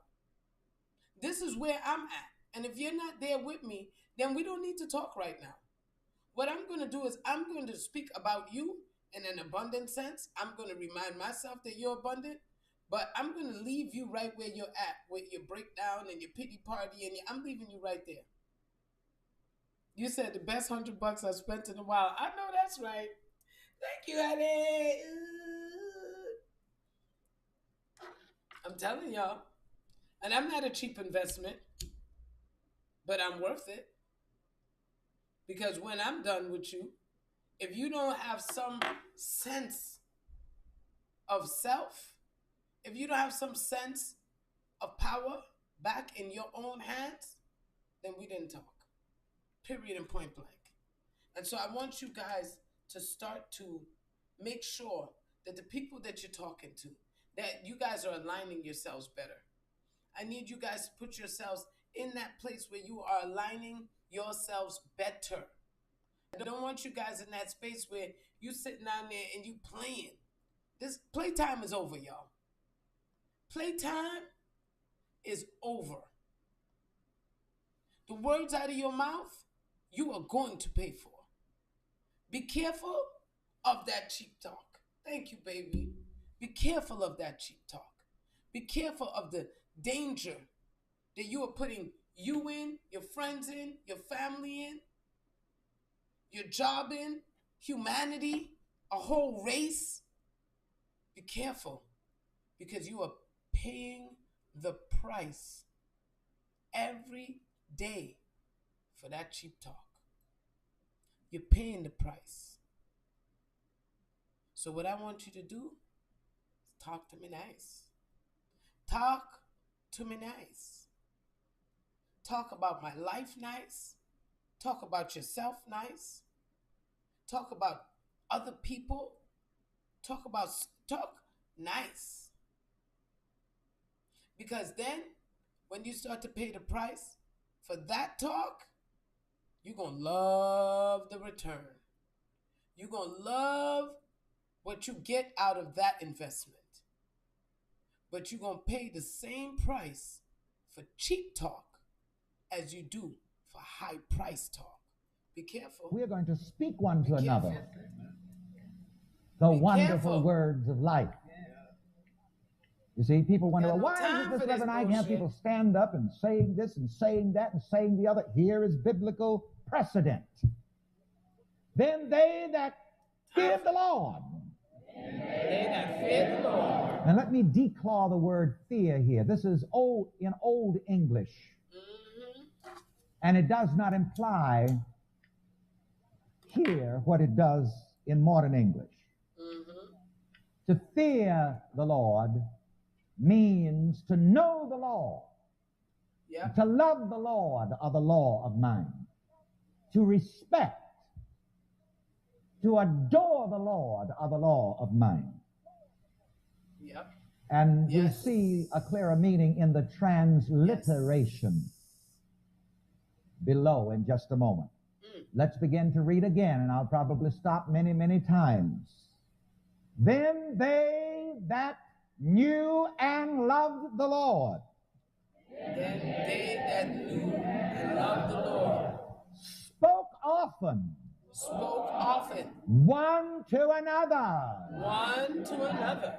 That's why I have you speaking one to another. That's why we talk so damn much. And the Lord hearkened. And the Lord hearkened. And heard it. And heard it. And a book of remembrance was written before him. And a book of remembrance was written before him. For them that feared the Lord. That feared the Lord. And that thought upon his name. And that thought upon his name. And every time now, you say I'm going to read am, the Science of Living transliteration. you're thinking upon God's name. This is not a translation, it's transliteration. Just so you know. And I don't want to whip the scribes too badly. They do well in deciphering my hieroglyphics. I have my own hieroglyphics that I write in.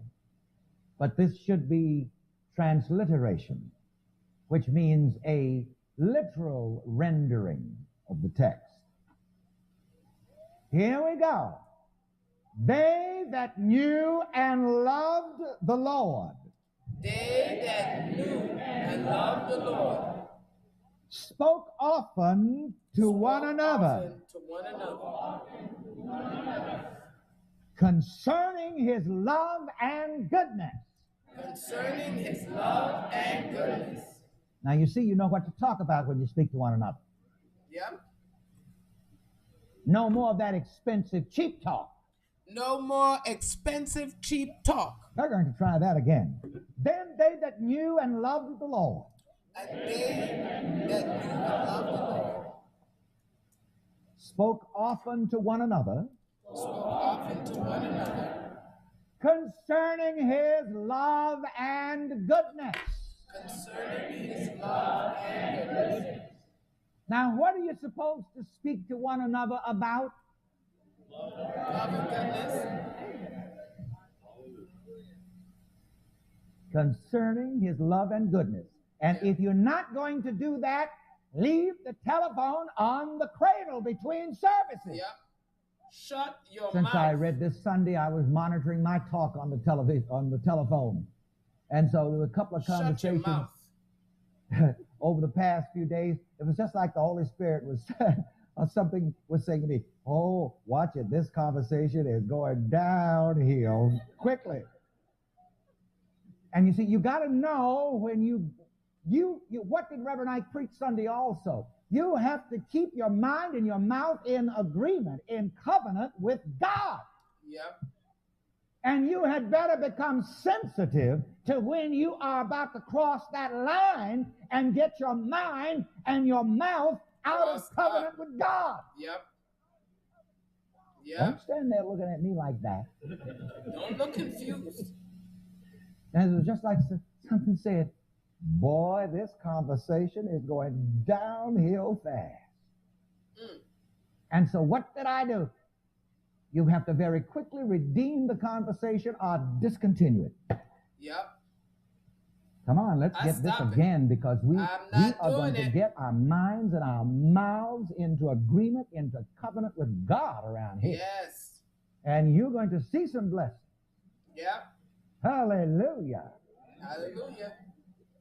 They that knew and loved the Lord. They that knew and loved the Lord. See, that's the meaning of they that feared the Lord. To fear the Lord means what? To know and love the Lord. To know and love the law of mind, the law of life. Yep. And what is that? As a man thinks, so is he. You've got to know that and understand that, and you've got to love it. And to love it is to abide by it positively. Positively. Because you can't run away from it. People who know and love the Lord, you cannot who know avoid and it. love the Lord, they think differently and they talk differently. Yes, they do. As a matter of fact, in one place, Mark 16, 17, 18, Jesus said, these signs shall follow them that believe. And one of the signs is that they shall speak. Different.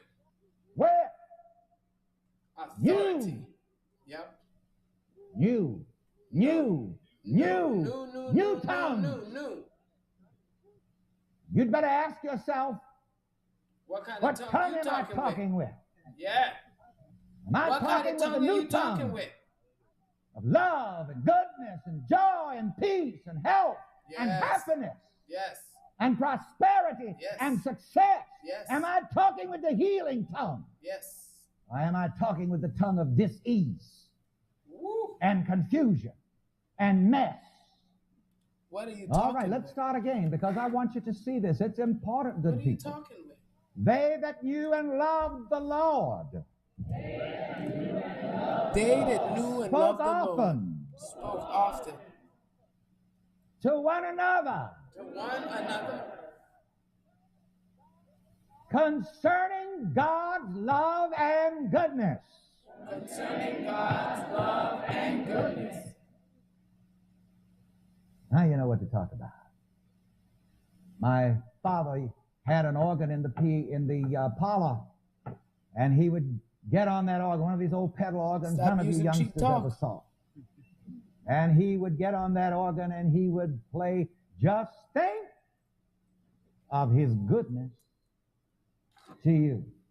Whoa.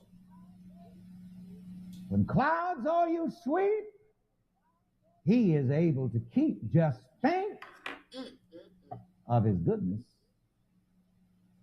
to you. Yeah. That's what you should think about and talk about.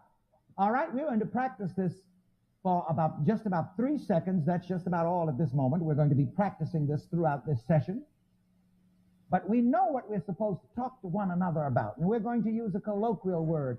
Ain't God good? Say that. To as many people as you can. Ain't God good? Ain't God good?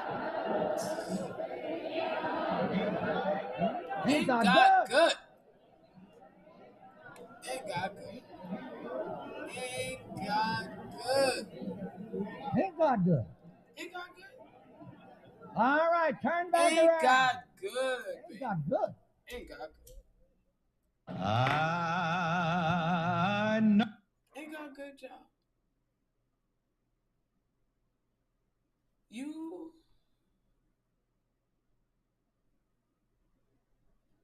got it. That's all I'm going to say to y'all. You got it. You got it. And you guys got to take the initiative. You're going to pay a price for everything that you say.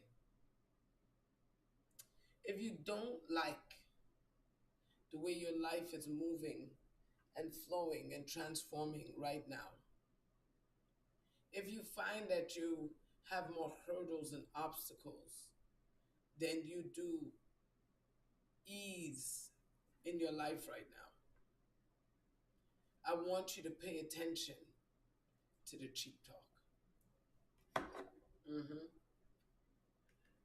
Pay attention to the cheap talk that you have been speaking.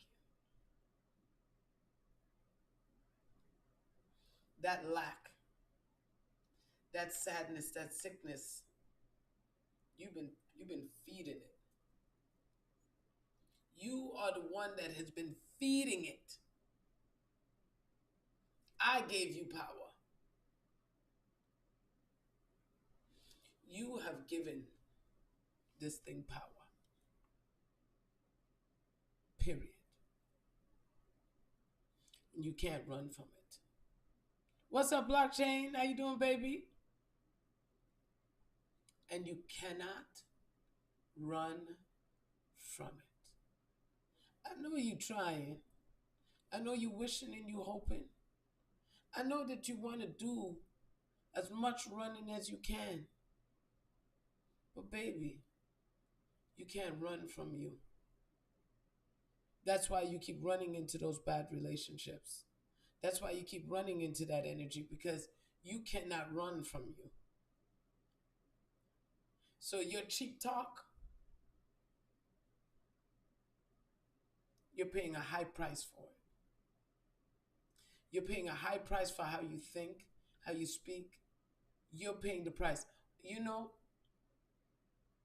when I tell people that all you have to do is change your mindset and change your words, and your life starts to evolve in a different direction, they think it's a suggestion somehow.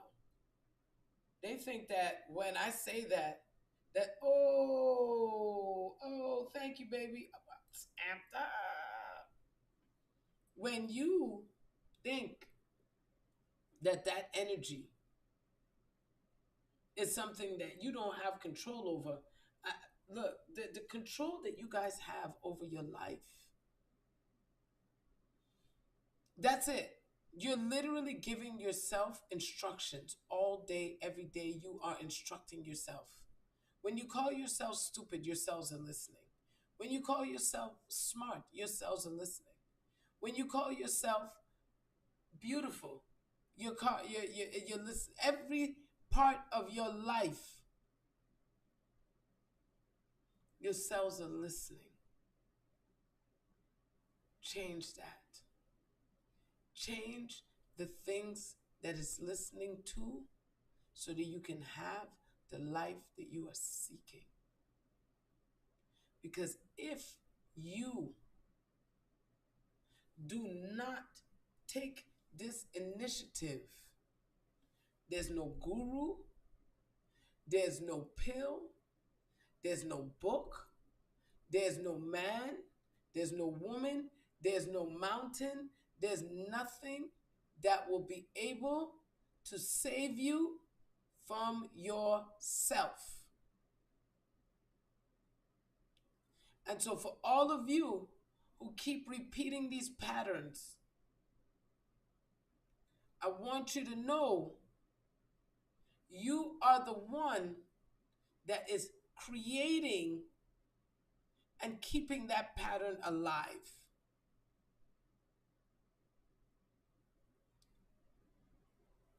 Break it. One word at a time. You find the habit, and once you find the habit, you have the opportunity to break it. You notice that you're calling yourself names? Stop. I told y'all already, set the alarms. I told you already, put the post-its, put it up on your bathroom mirror. Like, surround yourself around the direction that you want to go in.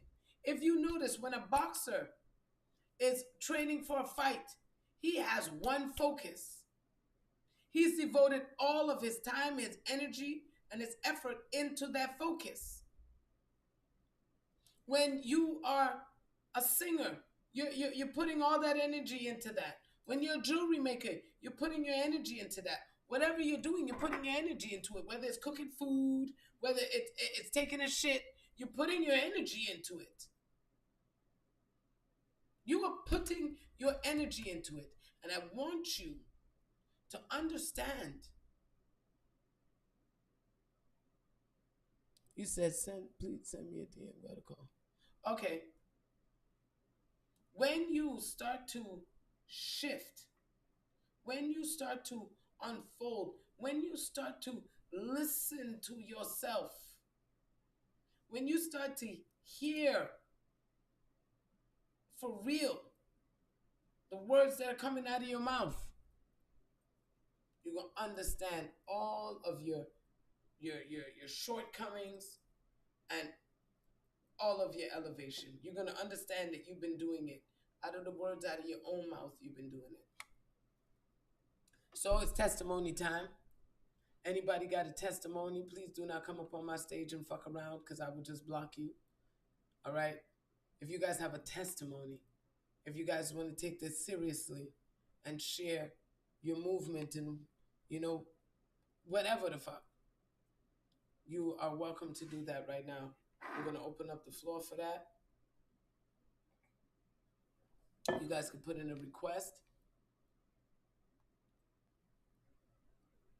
And yeah, we're going to get you guys up on the stage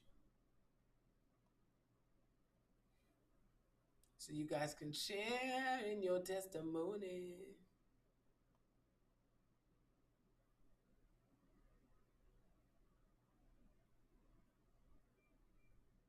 Hey, honey.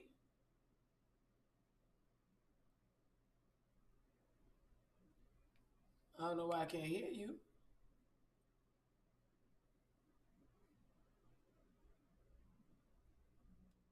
Oh, do I have something going on? Let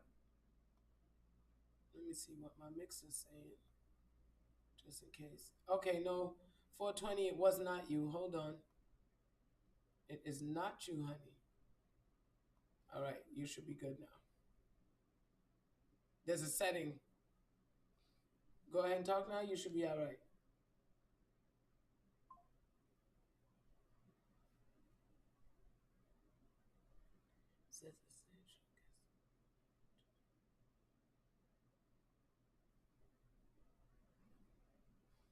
Okay, hold on. I still can't hear you now. This is wild. Can you hear me? Can you hear me? Oh, there we go. Yeah, I don't know what the fuck that was, but I hear you now. We like Verizon in this bitch.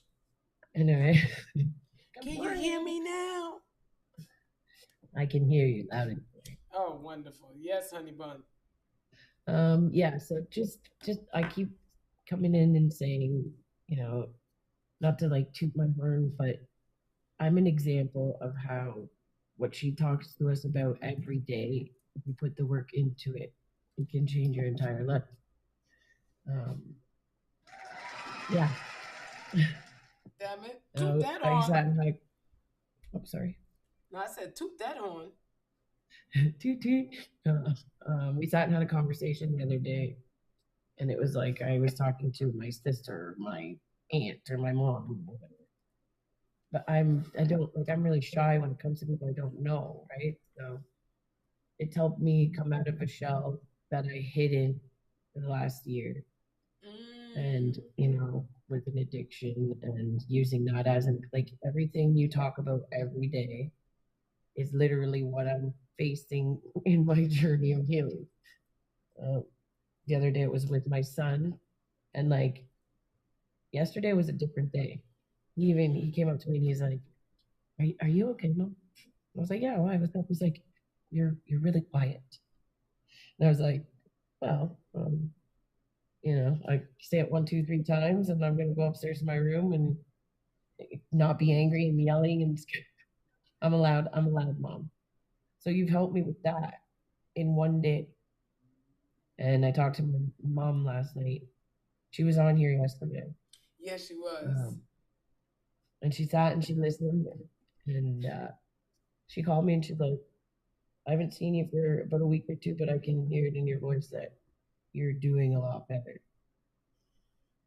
And she thought that, my mom, I kind of not convinced her, but I showed her how religion wasn't working for us. And so she kind of strayed away from God too.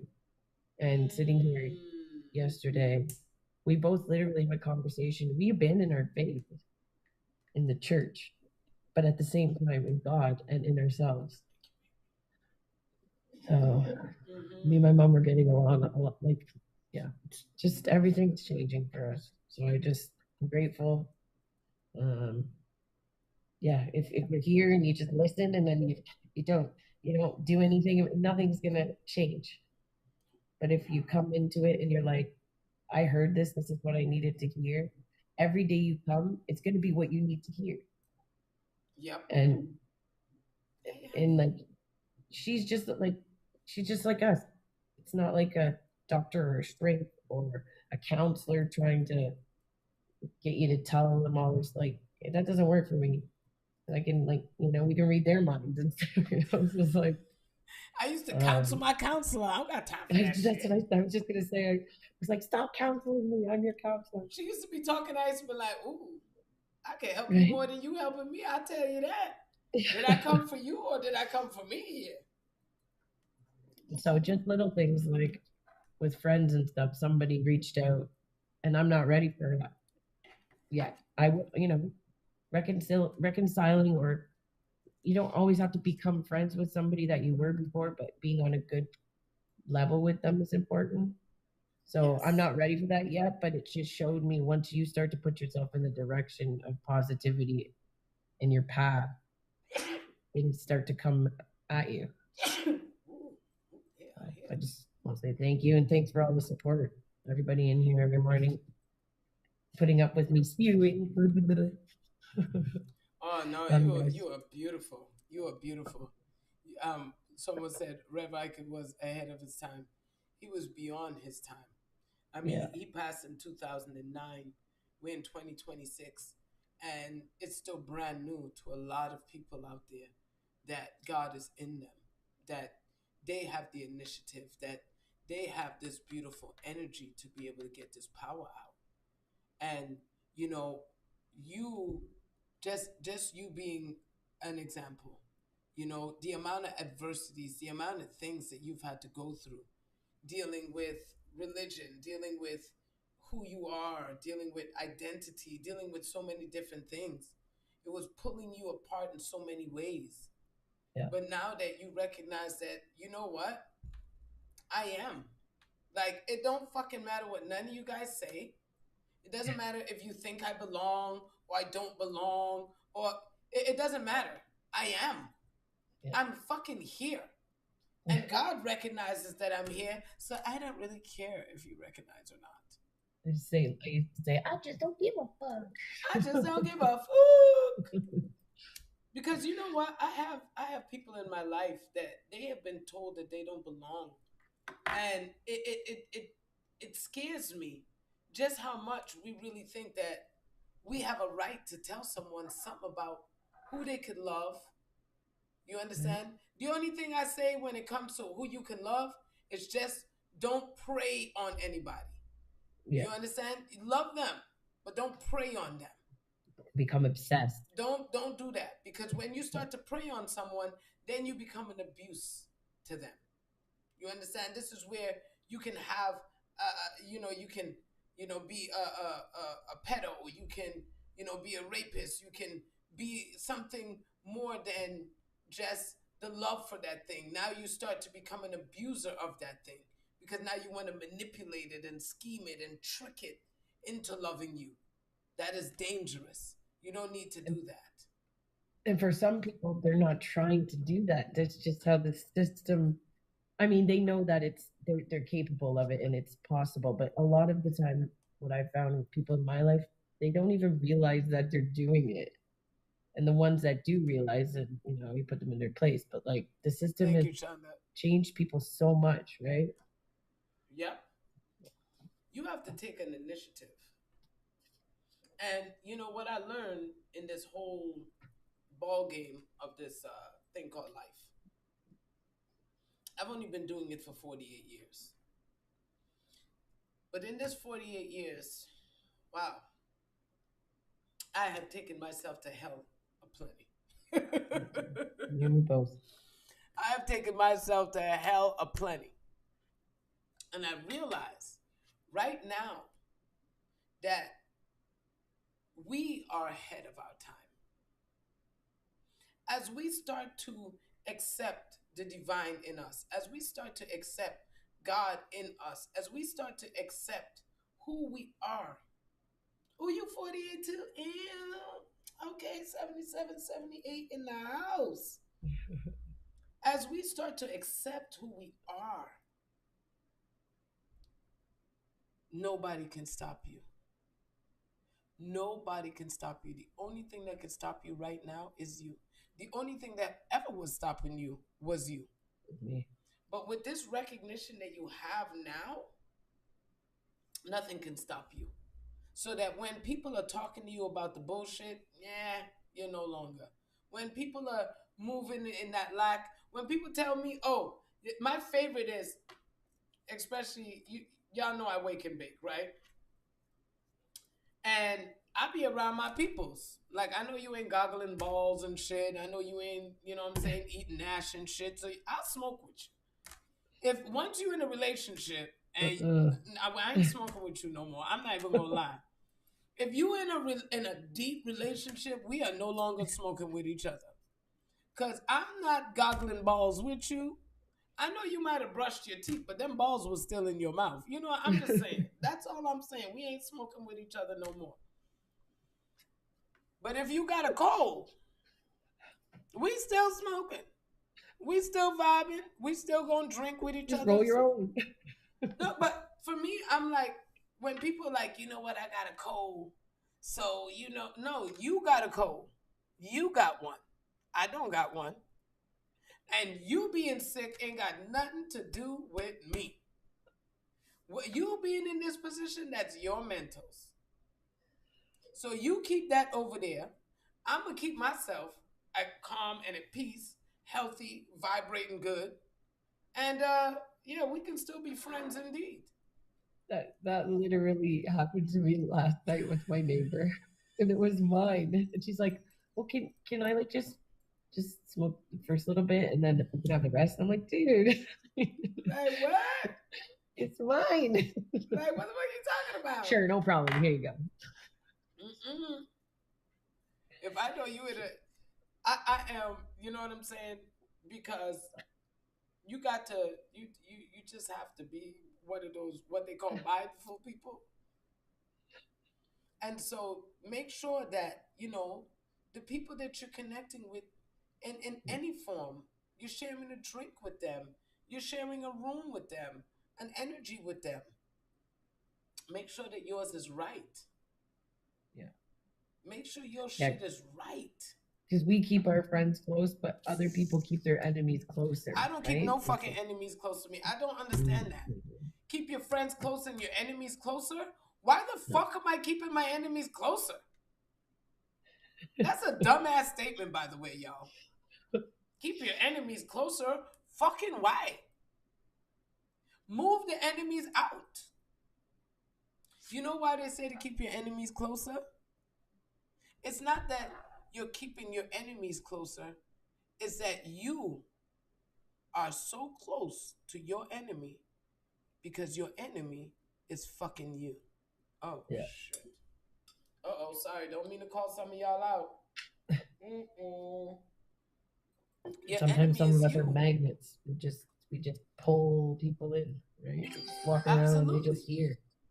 Or people call you when they don't call you any other time, but because they know that you got good advice, they can call you in their time of need. Oh, yeah. Oh, yeah. I let people know, hey, look, if you're not willing to pay, don't fucking call me for all your problems. Of course, I have. You better be solution-based. Okay, if you're going to call me and tell me all your problems, then you paying me, right? Because you know this is what I do. But I don't just listen to your problems. I'm here to create solutions. I am a strategist. And if you are not willing to get a strategy, because I'm always going to have a strategy for you. Okay, say this, do this, eat this, walk, go do this. There's always going to be a plan for you. God always got a plan for you. Hey, look, this is how I can get my kid back. I want y'all to stop eating so much flour. I want y'all to go outside in nature. I want you to pick up the phone and call. Like, I want you to do things.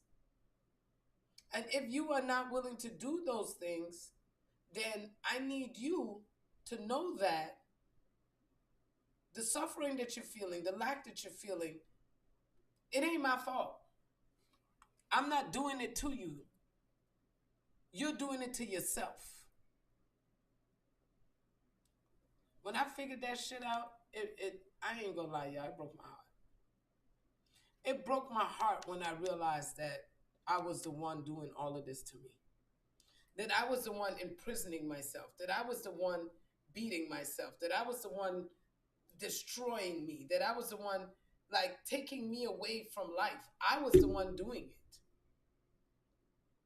And when you start to recognize that power back in you, and you start to do something about it, you know, 420, what you're doing right now, you're literally healing 7 generations. So your mama, your grandmama, your great-grandmama, 7 generations going all the way back on your mother and your father's side. And then look, your mother and your father, they split into 4, don't they? Right? Because it's their mama and their father, their mama and their father. That's 7 generations. Do you know how many people you are shifting, healing, maneuvering, and then each side of that. Each side of that. And then you have your son. And your son he's mixed too. And he embodying all of that. And his dad's the same as me, so his dad is mixed. So both his grandmothers are European, both his grandfathers are 7 generations you're healing.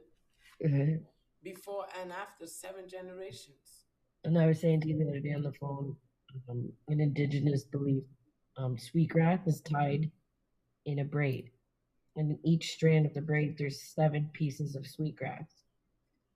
There's 3 strands to a braid, 7 for the past, 7 for the future, and 7 for today. Because when you burn sweetgrass, it helps to heal. It's a woman's medicine, and it helps to bring ancestors forward to help you heal. Yes. I love that. I love that. And so for me, it was like, I got lost because I was raised as a Christian in church, but I'm not black, I'm not white. I'm right in the middle. So I don't consider myself black or white. I consider myself human. But where do I connect to my spiritual DNA when I'm from like every country in the world? So that's why you got to remember, I'm every woman. And right. That's why you can't, I took that label off of myself. I did. I had to take that label off of myself. Yeah. Because, you know, sometimes you're not this, you're not that. You know, like me being a female, right? Like you can visibly see that I got some melanation in my skin. You know, I got big ass fucking features. You can't really miss it, right? But then me as a female now, that same battle, I may not have it in the race battle, but I got it in the masculine feminine.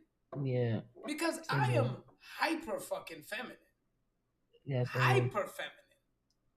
But yet, I'm hyper masculine as well. You're balanced in your divine and your feminine and your masculine energy.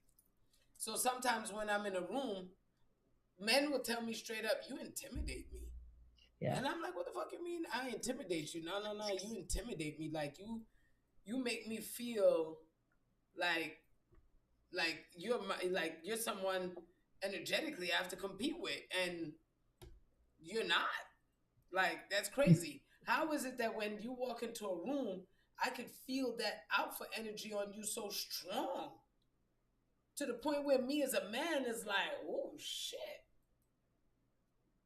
And then women, they're like, oh, you a bully, or you know what I'm saying? Oh, you think you better than, or there's always something. So for me, I'm like in my femininity and in the masculinity that flows in me, because I got a strong ass fucking voice. I could fucking talk like a nigga real quick. Like, you know what I'm saying? Like, those were things, like, if you hear me first thing in the morning, I sound just like this. They'd be like, hi, sir. No, I'm not a fucking sir. My brother will call me and be like, can I talk to Karina? I'd be like, I'm a man. Like, damn it. Like, I'm not a fucking sir. You should see how big my titties are. God damn it. There's times where I remember when I was working, I used to have to turn around and be like, hello, so these don't count for nothing? These don't count? You don't see them?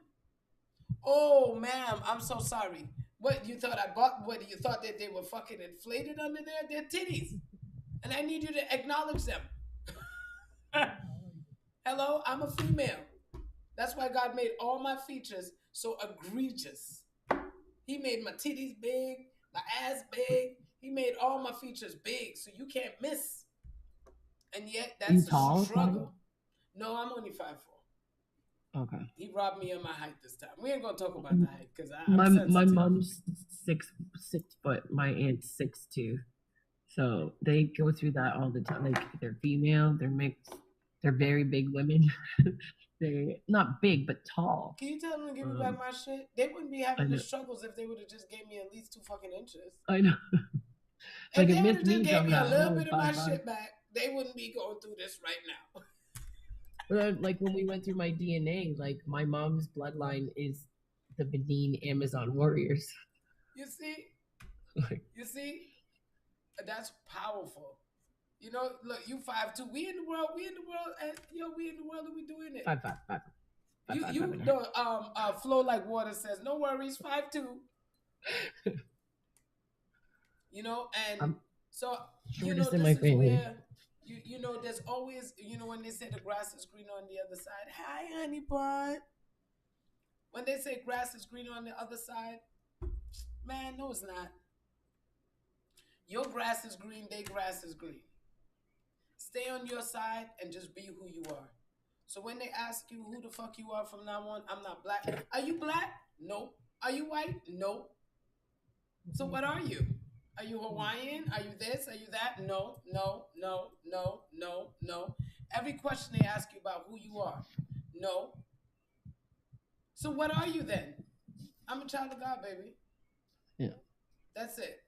You could deduce whatever the fuck you want from that. I am that I am.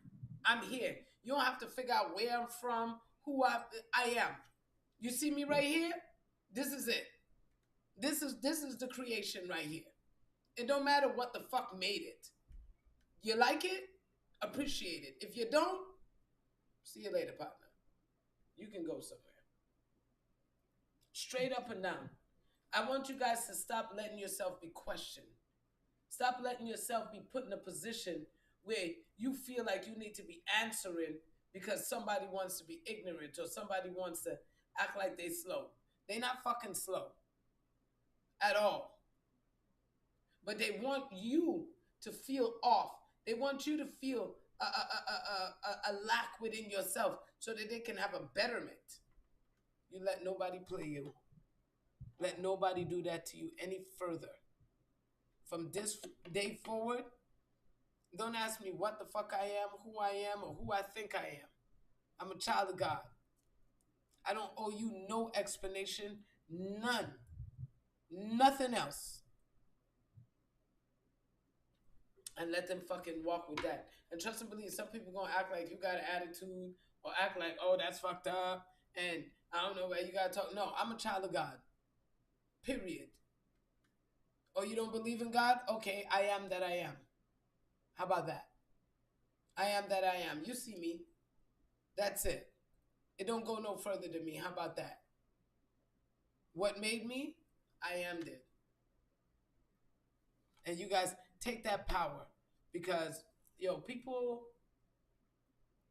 out of their own lacks, out of their own mental disposition, will attack. They will come after you. They will try to make you feel small because they don't know how to put their crown on yet. But you don't let them do that to you. You remind them that I am, and so are you. And so when they are fighting you, no, tell them, hey, I'm not taking your crown off. You might be trying to knock mine off my head right now, but I am not taking your crown off your head. You are a divine being just like I am. I don't care if you're black, you're white. I don't care if you're Chinese, you're Spanish. I don't care if you're Mexican. I don't care if you're Latina. I don't care if you're gay. I don't care if you're straight. I don't care if you transitioned. I don't care if you're tall. I don't care if you're short. I don't care if you're fat. I don't care if you're skinny. I don't care if you got one eye. I don't care if you got no eyes. If your ears is pinned back. If your ears is big. I don't give a fuck. You are still a child of God. You still say I am like I say I am, then I am no better than you. And I want you to take all those labels that I just mentioned. You're a Christian, you're a Jew, you're a Muslim, you're this, you're that, you're an Anglican, take all those labels off. And just remember that. And then all the beef that we have, we won't be beefing so much no more, folks. We won't have so many problems. Each one of you that awakened, you're no longer my problem. Go ahead, 420. I find sometimes too that people will hold grudges just because they can have something to hold over you, whether they're right or they're wrong. So, for example, for me, I created a unified group of women, and we started a native drumming group. So hand drums. Hand drums are medicine. You heal from the vibration and the resonance. Yes. Everybody, there's like 30 of us towards the end, and we're all unified mixed races. I love that. I loved it too, and it was my place for healing. It was my place for socialism. It was my place for belonging, because that was a one time in my life where I was like, all these women came together because they feel like they're outcasts. They're not outcasts, but they feel different. Yes. And we're all doing this together. But then it came down to race and not being full blood and not being this and not being that. And then having a gift that, other races don't understand. You're not full blood. You're not full blood what? Full blood native. So it's like, I don't know. It was kind of heartbreaking because I walked away from my group. Right now I watch it. I see it on Facebook and they're always having drama. They're always having issues. But it's like I had to walk away and leave it alone because my time in that group was done. And I know that I won't be able to go back, Now that I'm going through this healing journey, like that's not a safe place for me. Yep. You could see it wasn't a safe place for you. That's why you end up getting outcast. Anytime I end up getting put out of some place, I know that it's no longer for me, and I'm fucking grateful that it's not for me anymore. And I don't fight to stay in places that I don't need to stay in. Ooh, thank you, girl. And I try to empower women. So even if I'm in a fight with you, or like even if we disagree, I'm the one that's going to be silly about it and try to change it. And you're like, I'm mad. You know what I mean? Like I'm like, come on. If you mad, stay mad. I'm not fucking convincing you. I'm the worst. I'm not convincing you. If you mad, stay mad. You stay mad. Here's what I'm gonna do. I'm gonna do what I do. I'm gonna do what I want to do. You understand? I'm gonna do what I want to do. And that's it. I'm not fucking worried about you holding yourself back, and I don't got time for all of that, man. Making sure, are you okay?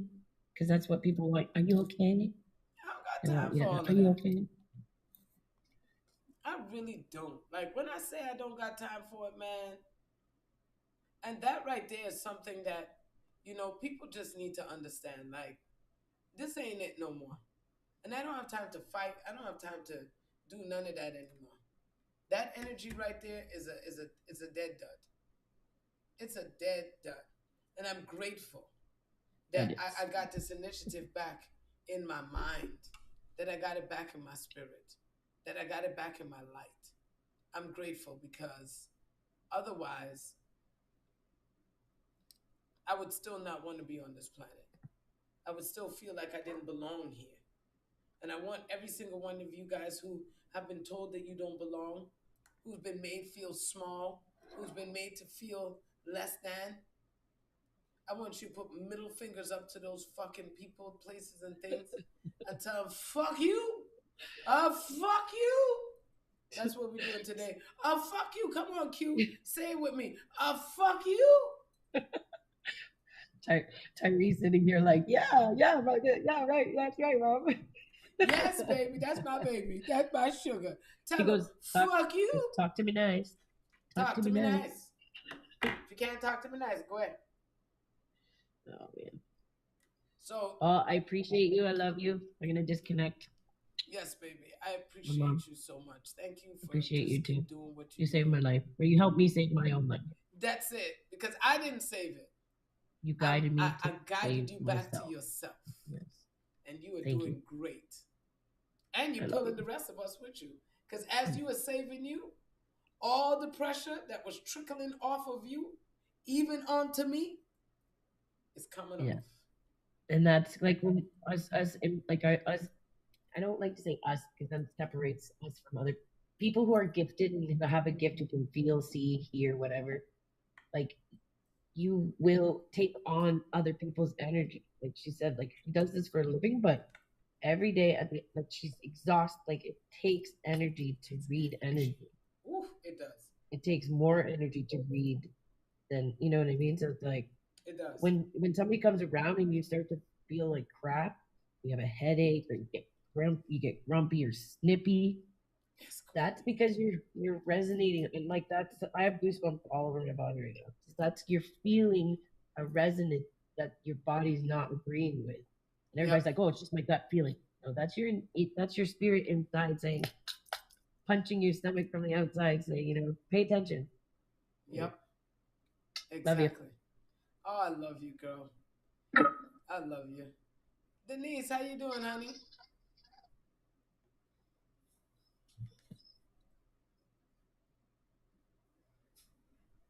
Miss Denise, can you hear me? Oh. I don't think she meant to. Sometimes I realize y'all be tapping the live, and then as you tapping, you send a request. So I appreciate y'all for tapping the live. Just so you know, if anybody else wants to come up on the stage, you guys have the opportunity to be able to come up on the stage, give your testimony, share your energy, share your light. Anything that you may know, understand, that can elevate all of us. Like, this is the opportunity. This is where I want us to be able to share with each other as that community that we are building so strong. I know a lot of you guys are probably still at work. You guys are in your spaces. So, I appreciate any of you guys who do share and do want to be able to give that beautiful energy. Esther, you in the house? I know she said she was running around and that she was on the phone. So let me see. Let me send her a direct message.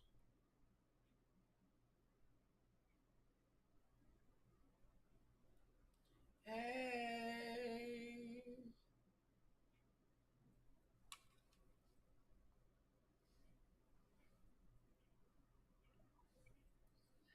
I just wanted to take them to Esther if she comes on.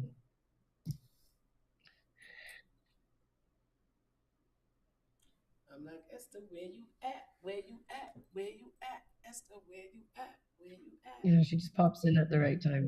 Yeah, she always pops in at the right time. All right, so I'm going to do the number of the day then, y'all. We're going to do the number of the day. We're doing pretty damn good if I do say so myself.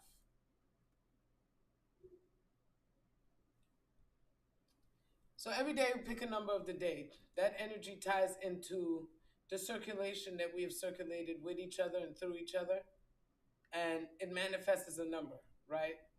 And so that number comes through gifts. It comes through the follows. It comes through everything. So this morning, the energy is 361, right? Even in 361 and 316, that energy of those numbers and the combination of them. So 136, 316, 163, all of those numbers, the connection of it is powerful. But I want to start with 361. Okay? So 361. And pay attention. When I tell you guys these numbers, you might see it in places. That energy might, it not might. It's going to come up. So I want you guys to pay attention. The key is paying attention, because as this energy comes up, it's going to be able to share with you guys something very powerful. Okay? So here's the number 361. Your prayers about paying your bills and other earthly concerns have been heard and answered. Turn any worry into prayers for help. Hey Izzy, how you doing, darling? I'm doing good. Did you want to I'm share getting an something? echo though. I think I'm gonna sit down. No, it's okay. I just gotta lower myself a little bit.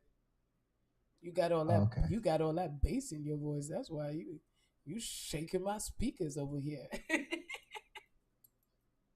All right, baby, you can go ahead. Oh my. We complimentary in this room. You're gonna be blushing. No, don't play around in here. I literally am blushing. I just re-downloaded TikTok and you were like the first or second, I saw, so I just jumped in. And look at you. You jumped into the right place. You jumped into the right place. Right? Look, your voice is like velvet. You see the compliments you're getting up in the air? You jumped into the right place. God wanted to just sprinkle some of that. Like, I love you, right? You know I love you, right, brother? Like, I don't think you've had a lot of love lately. I'm gonna read you a little bit. You haven't had a lot of love lately. People's been giving you a hard fucking time. It seems like when you turn around, it's like, why y'all talk about me? Like, what did I do? I'm just chilling. And this is why you were able to come back into this space to remind you, fuck them, literally, to remind you that you are such a beautiful gift, that you are wonderful, that you are magical. So you needed to re-download it so that you can get this reassurance, this awakening, and this empowerment back into yourself. Because they've been trying to kick your ass. And you too cute to be kicked up, honey. You way too cute for that.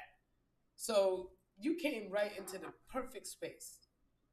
And your energy matches the alignment with where we're at today, which is reminding you, baby, that your prayers are being answered. You've been calling out to the heavens. You've been calling out like, yo, what the fuck? Does anybody hear me, see me? What's going on? I need help. We do. We see you, we hear you, and we're here for you in every essence of that. So I'm glad you came in. I'm so glad that you listened. Thank you. Thank you. Thank you for listening. This is where when you guys listen to yourselves, you guys are going to walk into the best part of your life.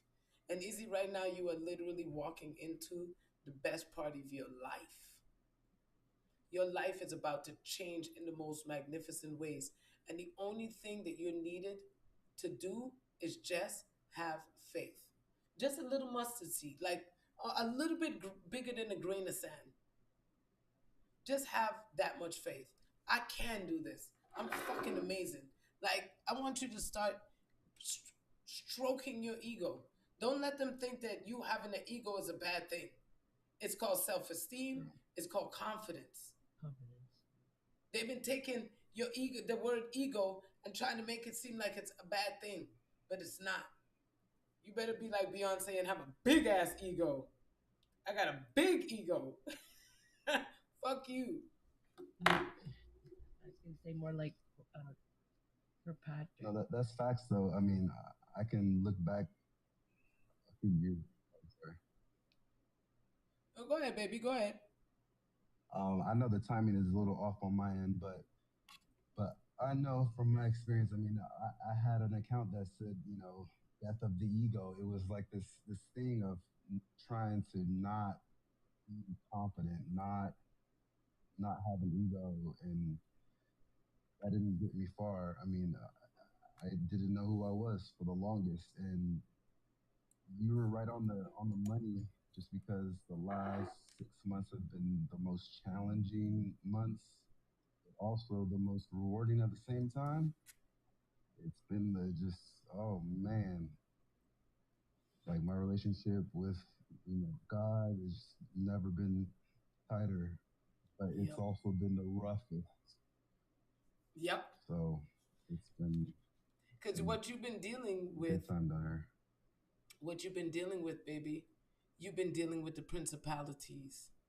You've been dealing with the discipline of your own mind, breaking down that Judah, breaking down that self-talk that said that you weren't good enough. And because you are now in a place where you no longer feel like you need to break yourself down, you've elevated. Hold on, Esther. Esther. Hold on, I'm gonna mute you for a second, Esther. Sorry, hold on a second. You that battle that you've been having and that fight that you were having with yourself, you're putting that energy down now. And so now you have to get into your ego, because your ego is, and listen to the way it's spelled, go. E. If you're speaking French, E is I. Like if you put it in a different language, it's I go. That's what your ego is. Your ego is I go. And so it's the eternal movement within you. You must have an ego. You must have self-confidence. You must be strong in your mind. If you're going to be using the words I am, because brother, that is God.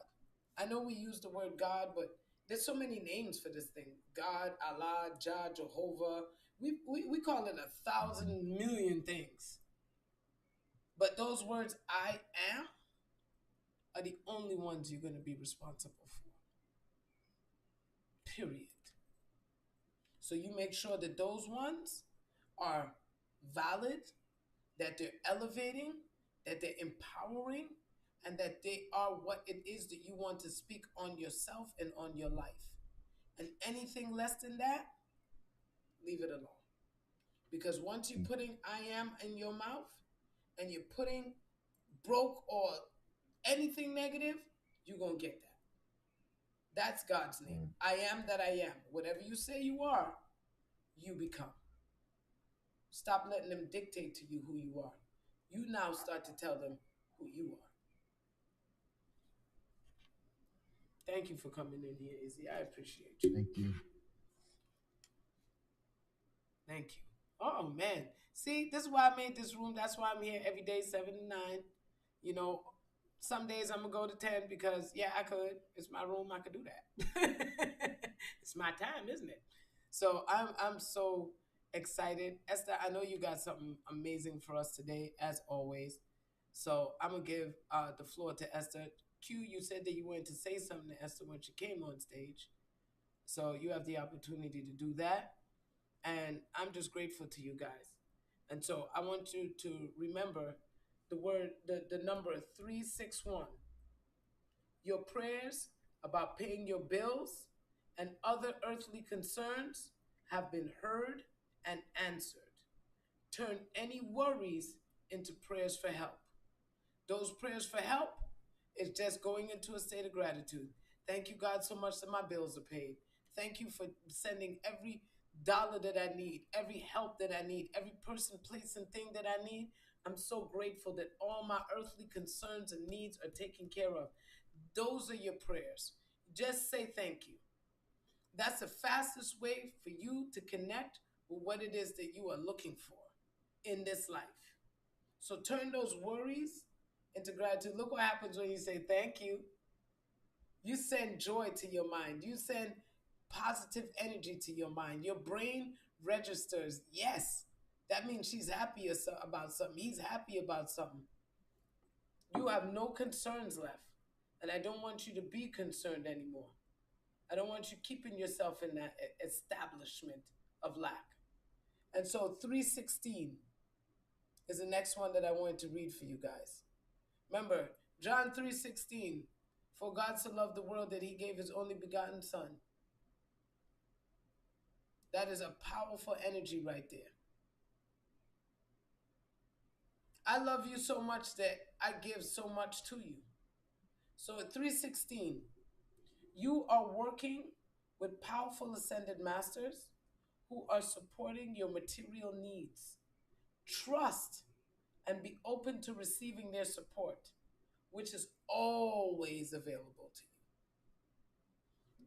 Call Jesus, call Kuan Yin, call Buddha, whoever it is, whatever the ascended master, even if you, Haile Selassie, Bob Marley, whoever it is that gives you that connection back to your spirit. You can call Tyrone. The funniest thing ever. Oh my God. That's my baby daddy's name. Oh man, I was just listening to that too. You call whoever the fuck you want. You can even call Tyrone, y'all.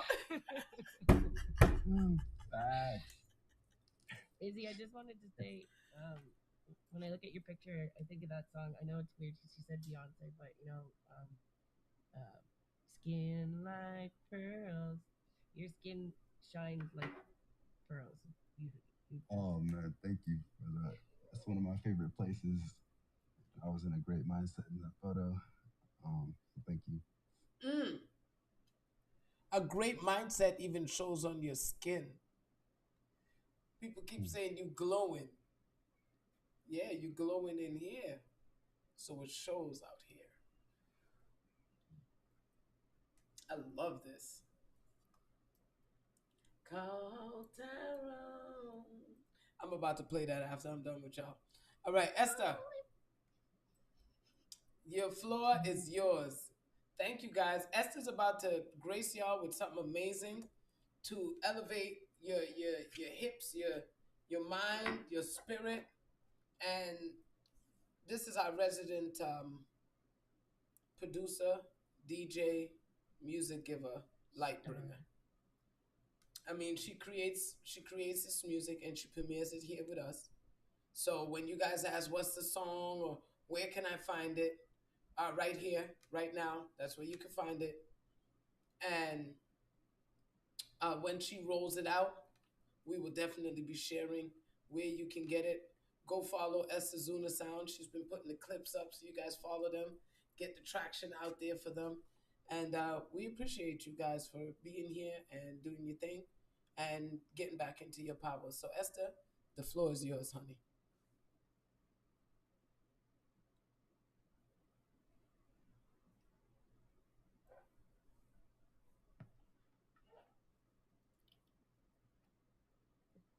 Thank you. I'm like a kid waiting for supper. Can I just Girl, you know, really slow quick? someday. I just want to say thanks, girlfriend, for being in the inbox for me. I really appreciate it. Someone talking? Yes. 420 is talking to you. Oh, okay. I'm sorry. My bad. See, I'm slow. What you what? You what? Slow. No, you're not. You right on time. Slow is not in your vocabulary, girl. What she say? I wanted to say thank you, Esther, for being in the inbox for me lately. I really appreciate it. Glad to be appreciated and to be of service. Okay, that's here we go. What we like.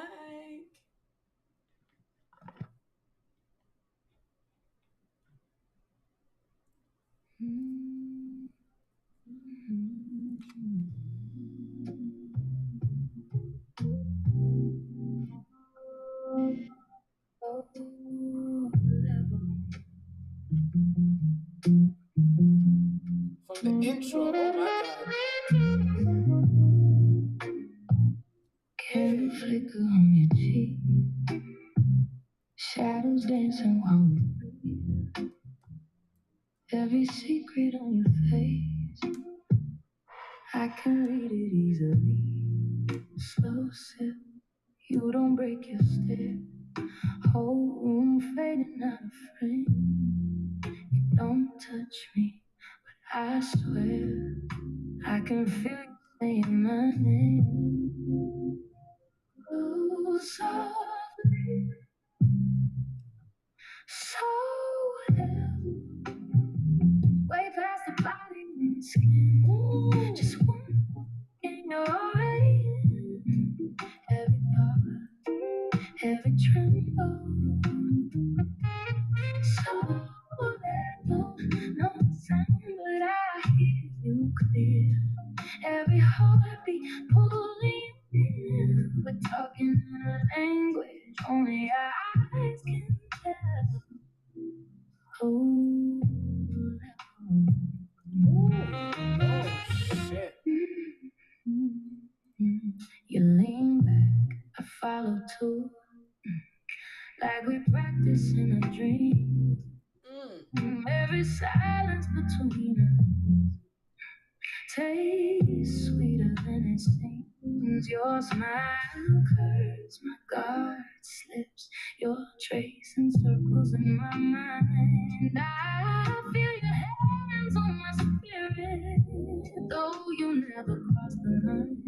You don't have to slow down, way past the body and the skin. Just one look and you're already in. Yes. Every thought, every tremble.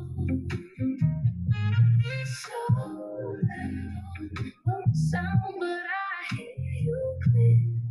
Every heartbeat pulling you in. We're talking in a language only our eyes can tell. So down. Tell me, do you feel this pull like time? So merciful, I'm back in front of you. Fully dressed, you see right through. Touch of the way past the body and the skin. Swoon, and you're already in. Every thought, every tremble. No sign, but I hear you clear. Every heartbeat pulling you in. Talking in a language only our eyes can tell.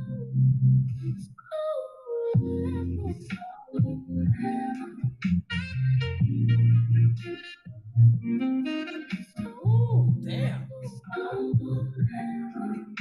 On the soul level, baby. Oh my God. Woo. Wow.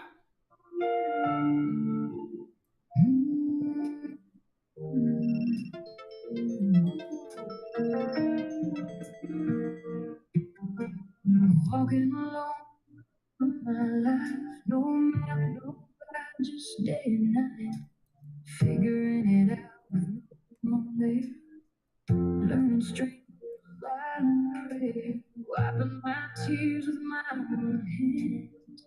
No one else could understand. Every fall I rose again, built my world from where I stand. It wasn't easy, it wasn't kind, but I found truth inside my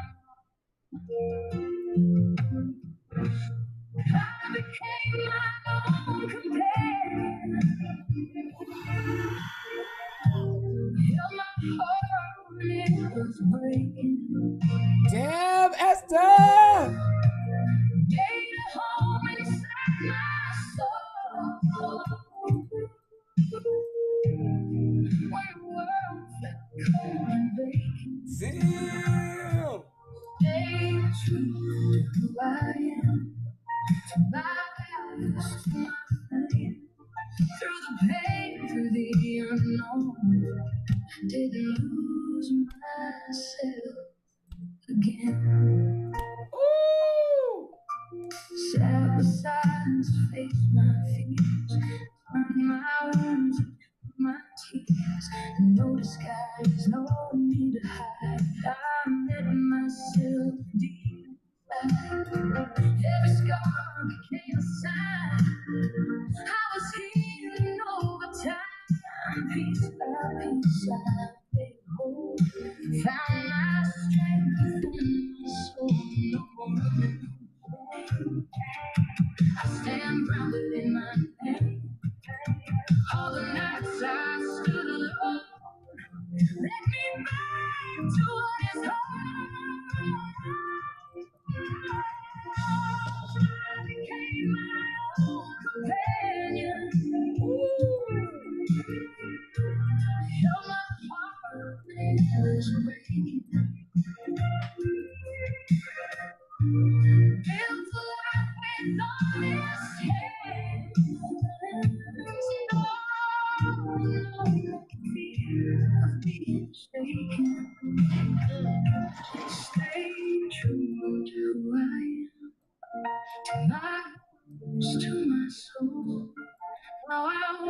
this path I chose. Yes, God.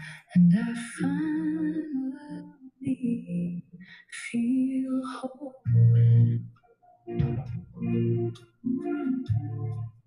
Yes, God. Woo!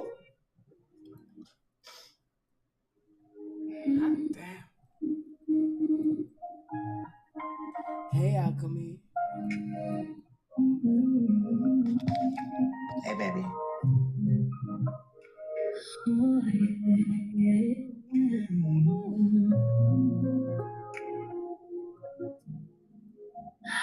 Recalibrated by the eternal light within. There's a fire waking in my spirit, calling me back again. Through the noise and all the shadows, through the echoes in my mind, there's a higher voice reminding who I am inside. Come on, y'all. Remember.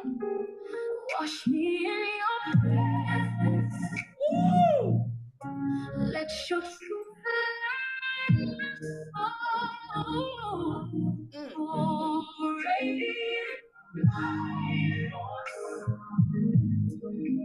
Recalibrate my soul. Align my energy. Make my spirit whole. Tune into your frequency.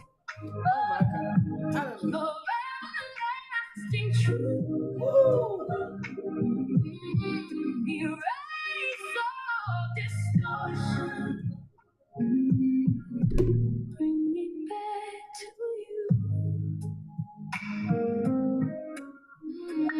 Every doubt I carry, every weight I held falls away in your light. It never dwells. I release resistance. I surrender all control. Let your sacred image reshape my body and my soul. Whoa. Recalibrate my soul. Oh my God. Align my energy. Make my spirit whole. Tune into your frequency of everlasting truth.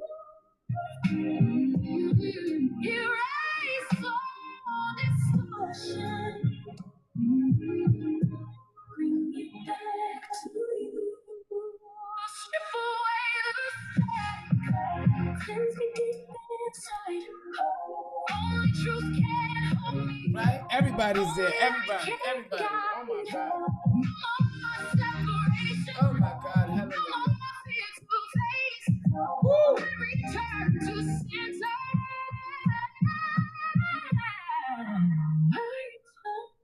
To grace. I am recalibrated by the light I've always known. Oh my God. Eternal, ever present, calling me back home.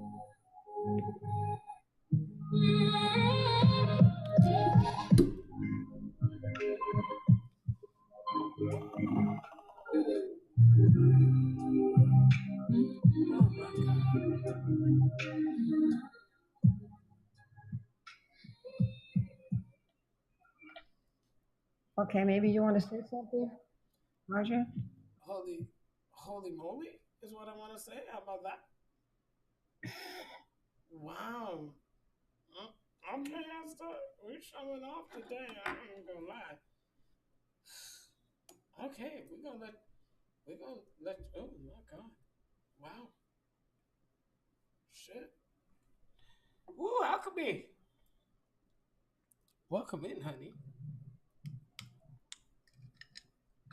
Hey, my girl. How you doing, honey bun? I'm doing amazing. I ain't gonna lie to you. I'm sorry, repeat that? I said I'm doing amazing. Oh, I love that. I love that. I love that. I miss you, my girl. I miss you too, honey bun. How can I not see? I'm trying to figure this thing out. You're connected. Oh. 420, you gotta send a request. I'm not finding you. I did send a request. I got here. No, not you. Someone else in the they're trying to get in, but I can't find them to add them. How you been? I'm so glad that you're here and feeling that beautiful energy. I love it. You call me in here. You know how we go. It's never to the list. Nothing by accident. You came in right at the music session. That was powerful, if I do say so myself. You know, music tears you up. Don't get me started. Yeah, that was truly moving. Thank you for your work, Esther. Like, that's exactly what I needed. I normally listen to like electronic music, and something told me today just to slow down and kind of get to classical, like real instruments. And you just brought that real voice, and I don't know. I really enjoyed it. Thank you. Soul music. So, like, I was in a church choir when I was a kid, and that was when I was innocent and felt that. I felt that from the music. I haven't felt that since I was like, what you're making, Esther. It's healing people. Like, it's healing. All of these cultures, many different cultures have medicine women, medicine men. Music is medicine, and you're healing people with your medicine. Yes, you are. Oh my God. Thank you so much. Thank you. Every time she puts I got the chills too. I got the hardcore chills. Like, man, I was freezing over here. Literally, I kid you not. That's why this room was created right here. Esther, we need some violins, girl. We need some violins. If we're gonna do this right, we need the violins then. I support violins. Cue up the violins, Esther. Cue up the baby. When you finish with this right here, if you don't jump up and say, I don't know what you're gonna do with yourself when this hits you. Mm-hmm. Now you showing off. And now I'm showing off because I know some stuff. I know what she got in the kit. She's so excited too. Oh my God. Esther, you touched my heart because I haven't felt that. That's the connection to God that I went looking for. The connection that you feel from music. It's a healing medicine. So thank you. Ooh, y'all sit back and take in these violins. Oh my God. I'll be so excited when this song play. Close your mics. We will. Good sound. If you can, please. And then I will play the song. All right, Roger? Yes, ma'am. Go ahead. All right.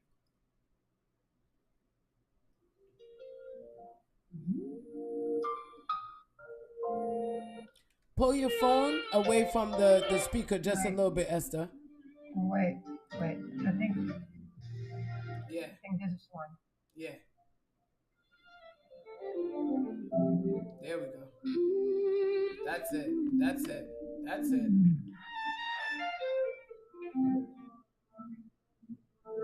I learned to shape my silence into something they could hold. Folded truth into my posture, turned my fire into cold.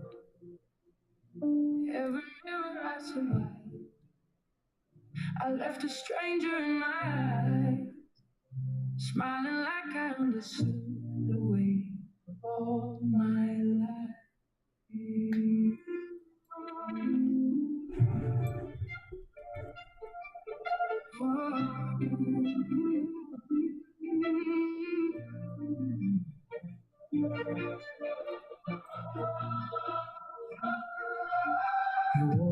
The second skin I bleed wasn't mine. Every fine was a locked door I never meant to find. But something underneath it all keeps knocking through the chest.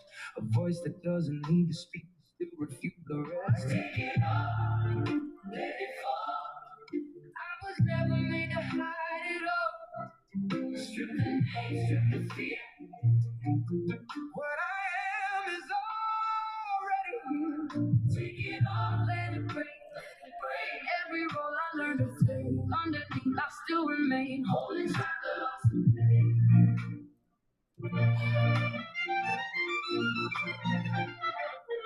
I built a house of borrowed words just to sound like I belong. But every wall I raised in pride was just a place I didn't belong. I spoke in codes, I dimmed my flame, I learned to disappear.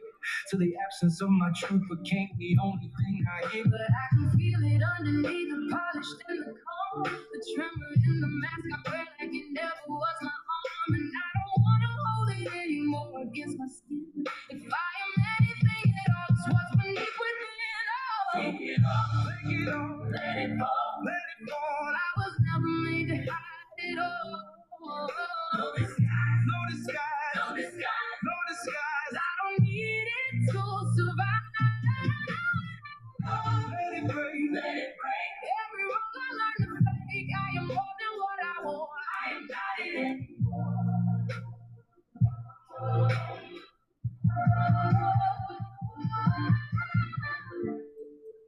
If I stand here without armor, will I still be enough? If I fall into the open, will the world still feel my touch?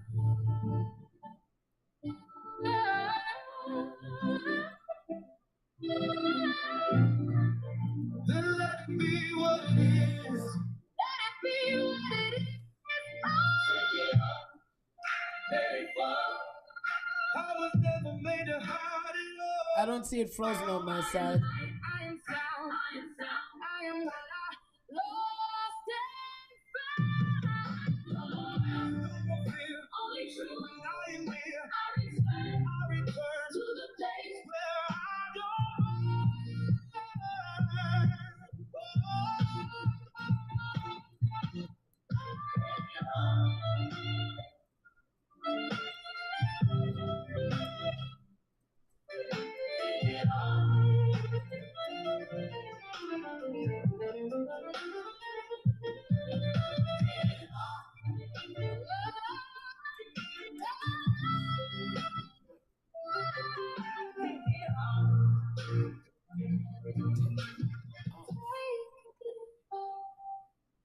let it fall. A mask, a mask, just me. Just me. Fuck the mask. Just me.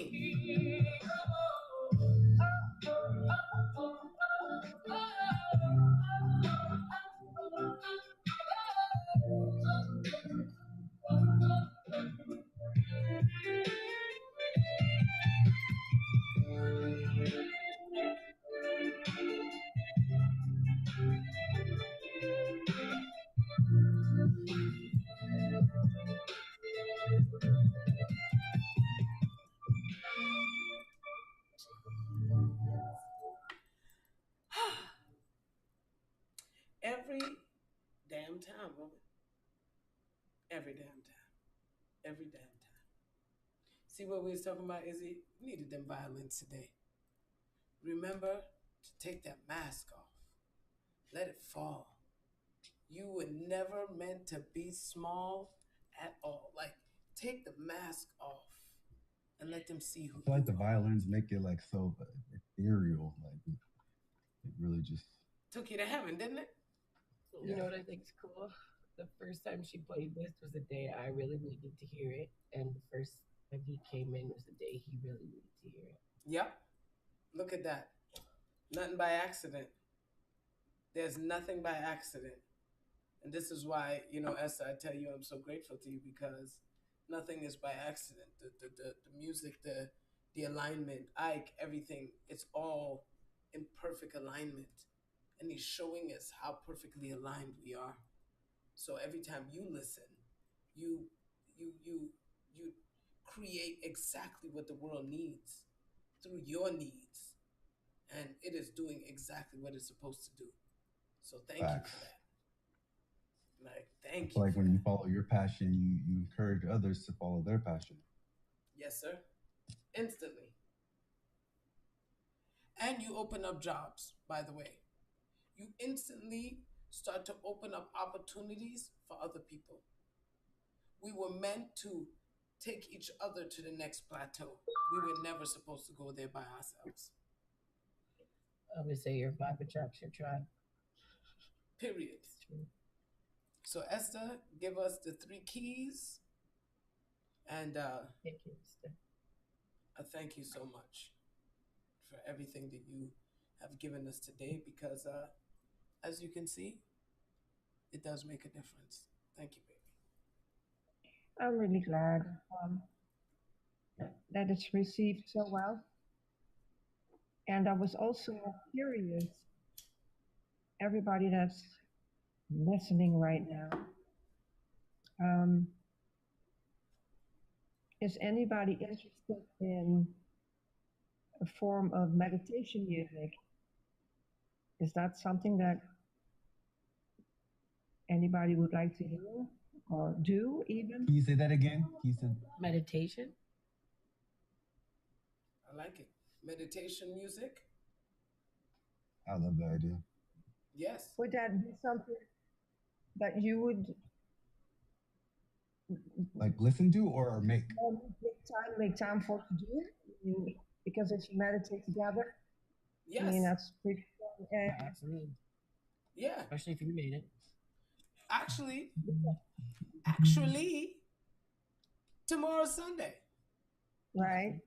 We're gonna do it tomorrow. So get you ready to get your time up, and we're gonna do just that. We're gonna add a beautiful meditative, just beautiful energy, tied in with the music. Yeah, we're gonna do that. That's what we're gonna do. My journey, I learned that when you pray, you're talking to God, and when you meditate, God talks back. Definitely down for that. Because you're going to get the answers. And it's just something that you give as a gift to yourself, because your nervous system slows down, your breath slows down, the chatter in your head slows down, and that way the connection between yourself and your inner light and the voice within becomes more strong. That's perfect. I love it. But so, also, Esther. Oh, sorry. No, go ahead, baby. Esther, your voice, like when you talk to us, we hear your accent. We hear your soft, kind voice. But when you sing, man, it's your soul goes into your voice. Yes, I agree. It's crazy. Yeah. It's so different when you talk. But it's just the like she's making vibrational frequencies that are healing people with her voice. Not everybody can do that. Some people can heal with their hands.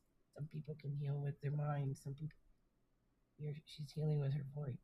And I connect to that because of the drums and all that. Like, drums are sacred. Her voice is this sacred sound that makes, like, it gives me goosebumps. That's a resonance. That's a vibrational frequency. Yeah, I'm speechless. Look what you doing, girl. Look what you doing. So you're going to hit us with them 3 keys to remember. And we're going to marinate on this energy and go forth powerfully. So, y'all, when I say thank you, I really, truly, deeply mean thank you for being here today. Every single one of you is walking out of this place feeling better. And we almost to 40K, y'all. So I'm so grateful that y'all was tapping, dancing this morning, and we got to 40K damn near. And we're gonna make it to 40K before we get up.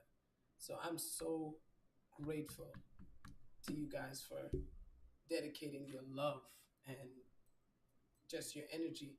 Not to me, not to me, but to you, and that I am spirit that brought you here this morning. Thank you. Yes, sir. Let's get it.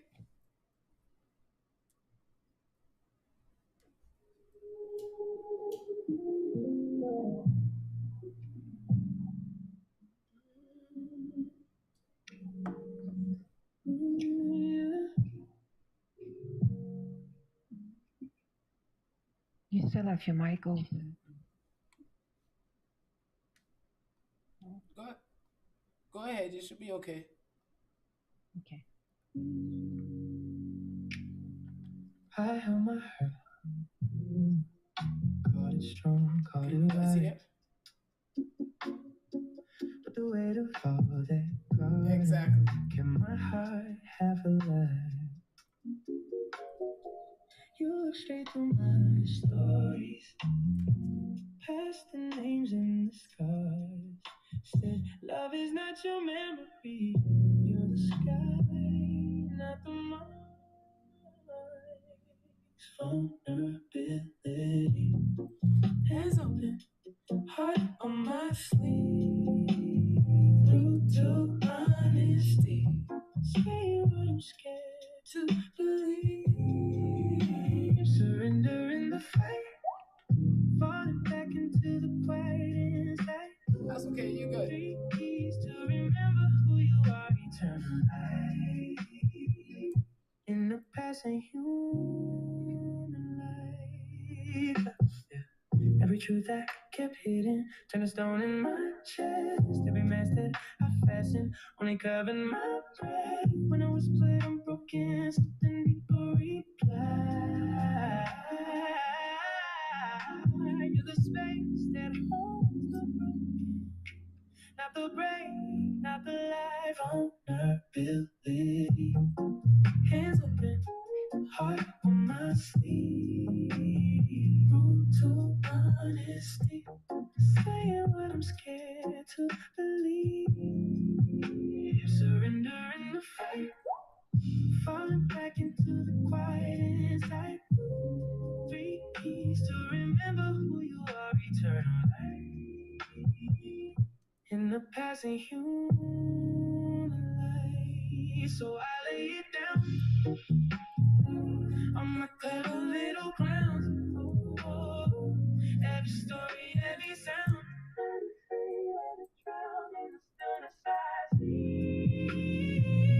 There was never less of me, just a wave that forgot it was made of the sea. Hands open, heart on my sleeve. To honesty, saying what I'm scared to believe. Surrender in the fight, falling back into the quiet inside. 3 keys to remember who you are, eternal light.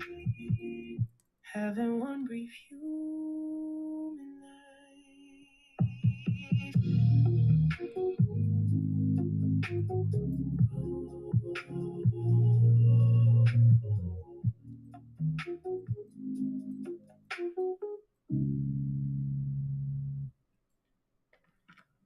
Woo! All right, y'all. Thank you guys so much. I'm gonna go grab me something to eat, and then I'm gonna come back and I'm gonna do some readings. My spirit has been guiding me to do this, so I'm not gonna fight it. So I will be back in about 30 minutes or so. So I can oh shit, my mic is muted. Oh, my mic was muted. I was talking to y'all hard too. So thank you guys so much for being here today. I will be coming back and doing some readings. My spirit has been guiding me to do that. Like you gotta start doing, especially mediumship and getting that energy out there. And so, you know, I will be back. I'm gonna go get something to eat. I'm gonna empty my bladder. I'm gonna, get myself in that extra, and I'm gonna come back in about 30 minutes.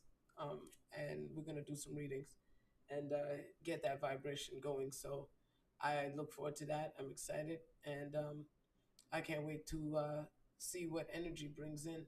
But thank you guys so much. We got there, and I appreciate you guys. So please make sure that you hop back on. Please make sure that you follow me, so when I do go live, that you guys get all the abundance and the energy that I have to give y'all, because I'm here for a good time, not a long time. All right. Izzy, thank you. Thank you. Thank you so much for being here, baby. And please make sure that you come back. We do this every day, starting at 7 a.m. Eastern Standard Time. Definitely. All right, y'all. Take care and have a phenomenal day. I'm going to be back in a minute.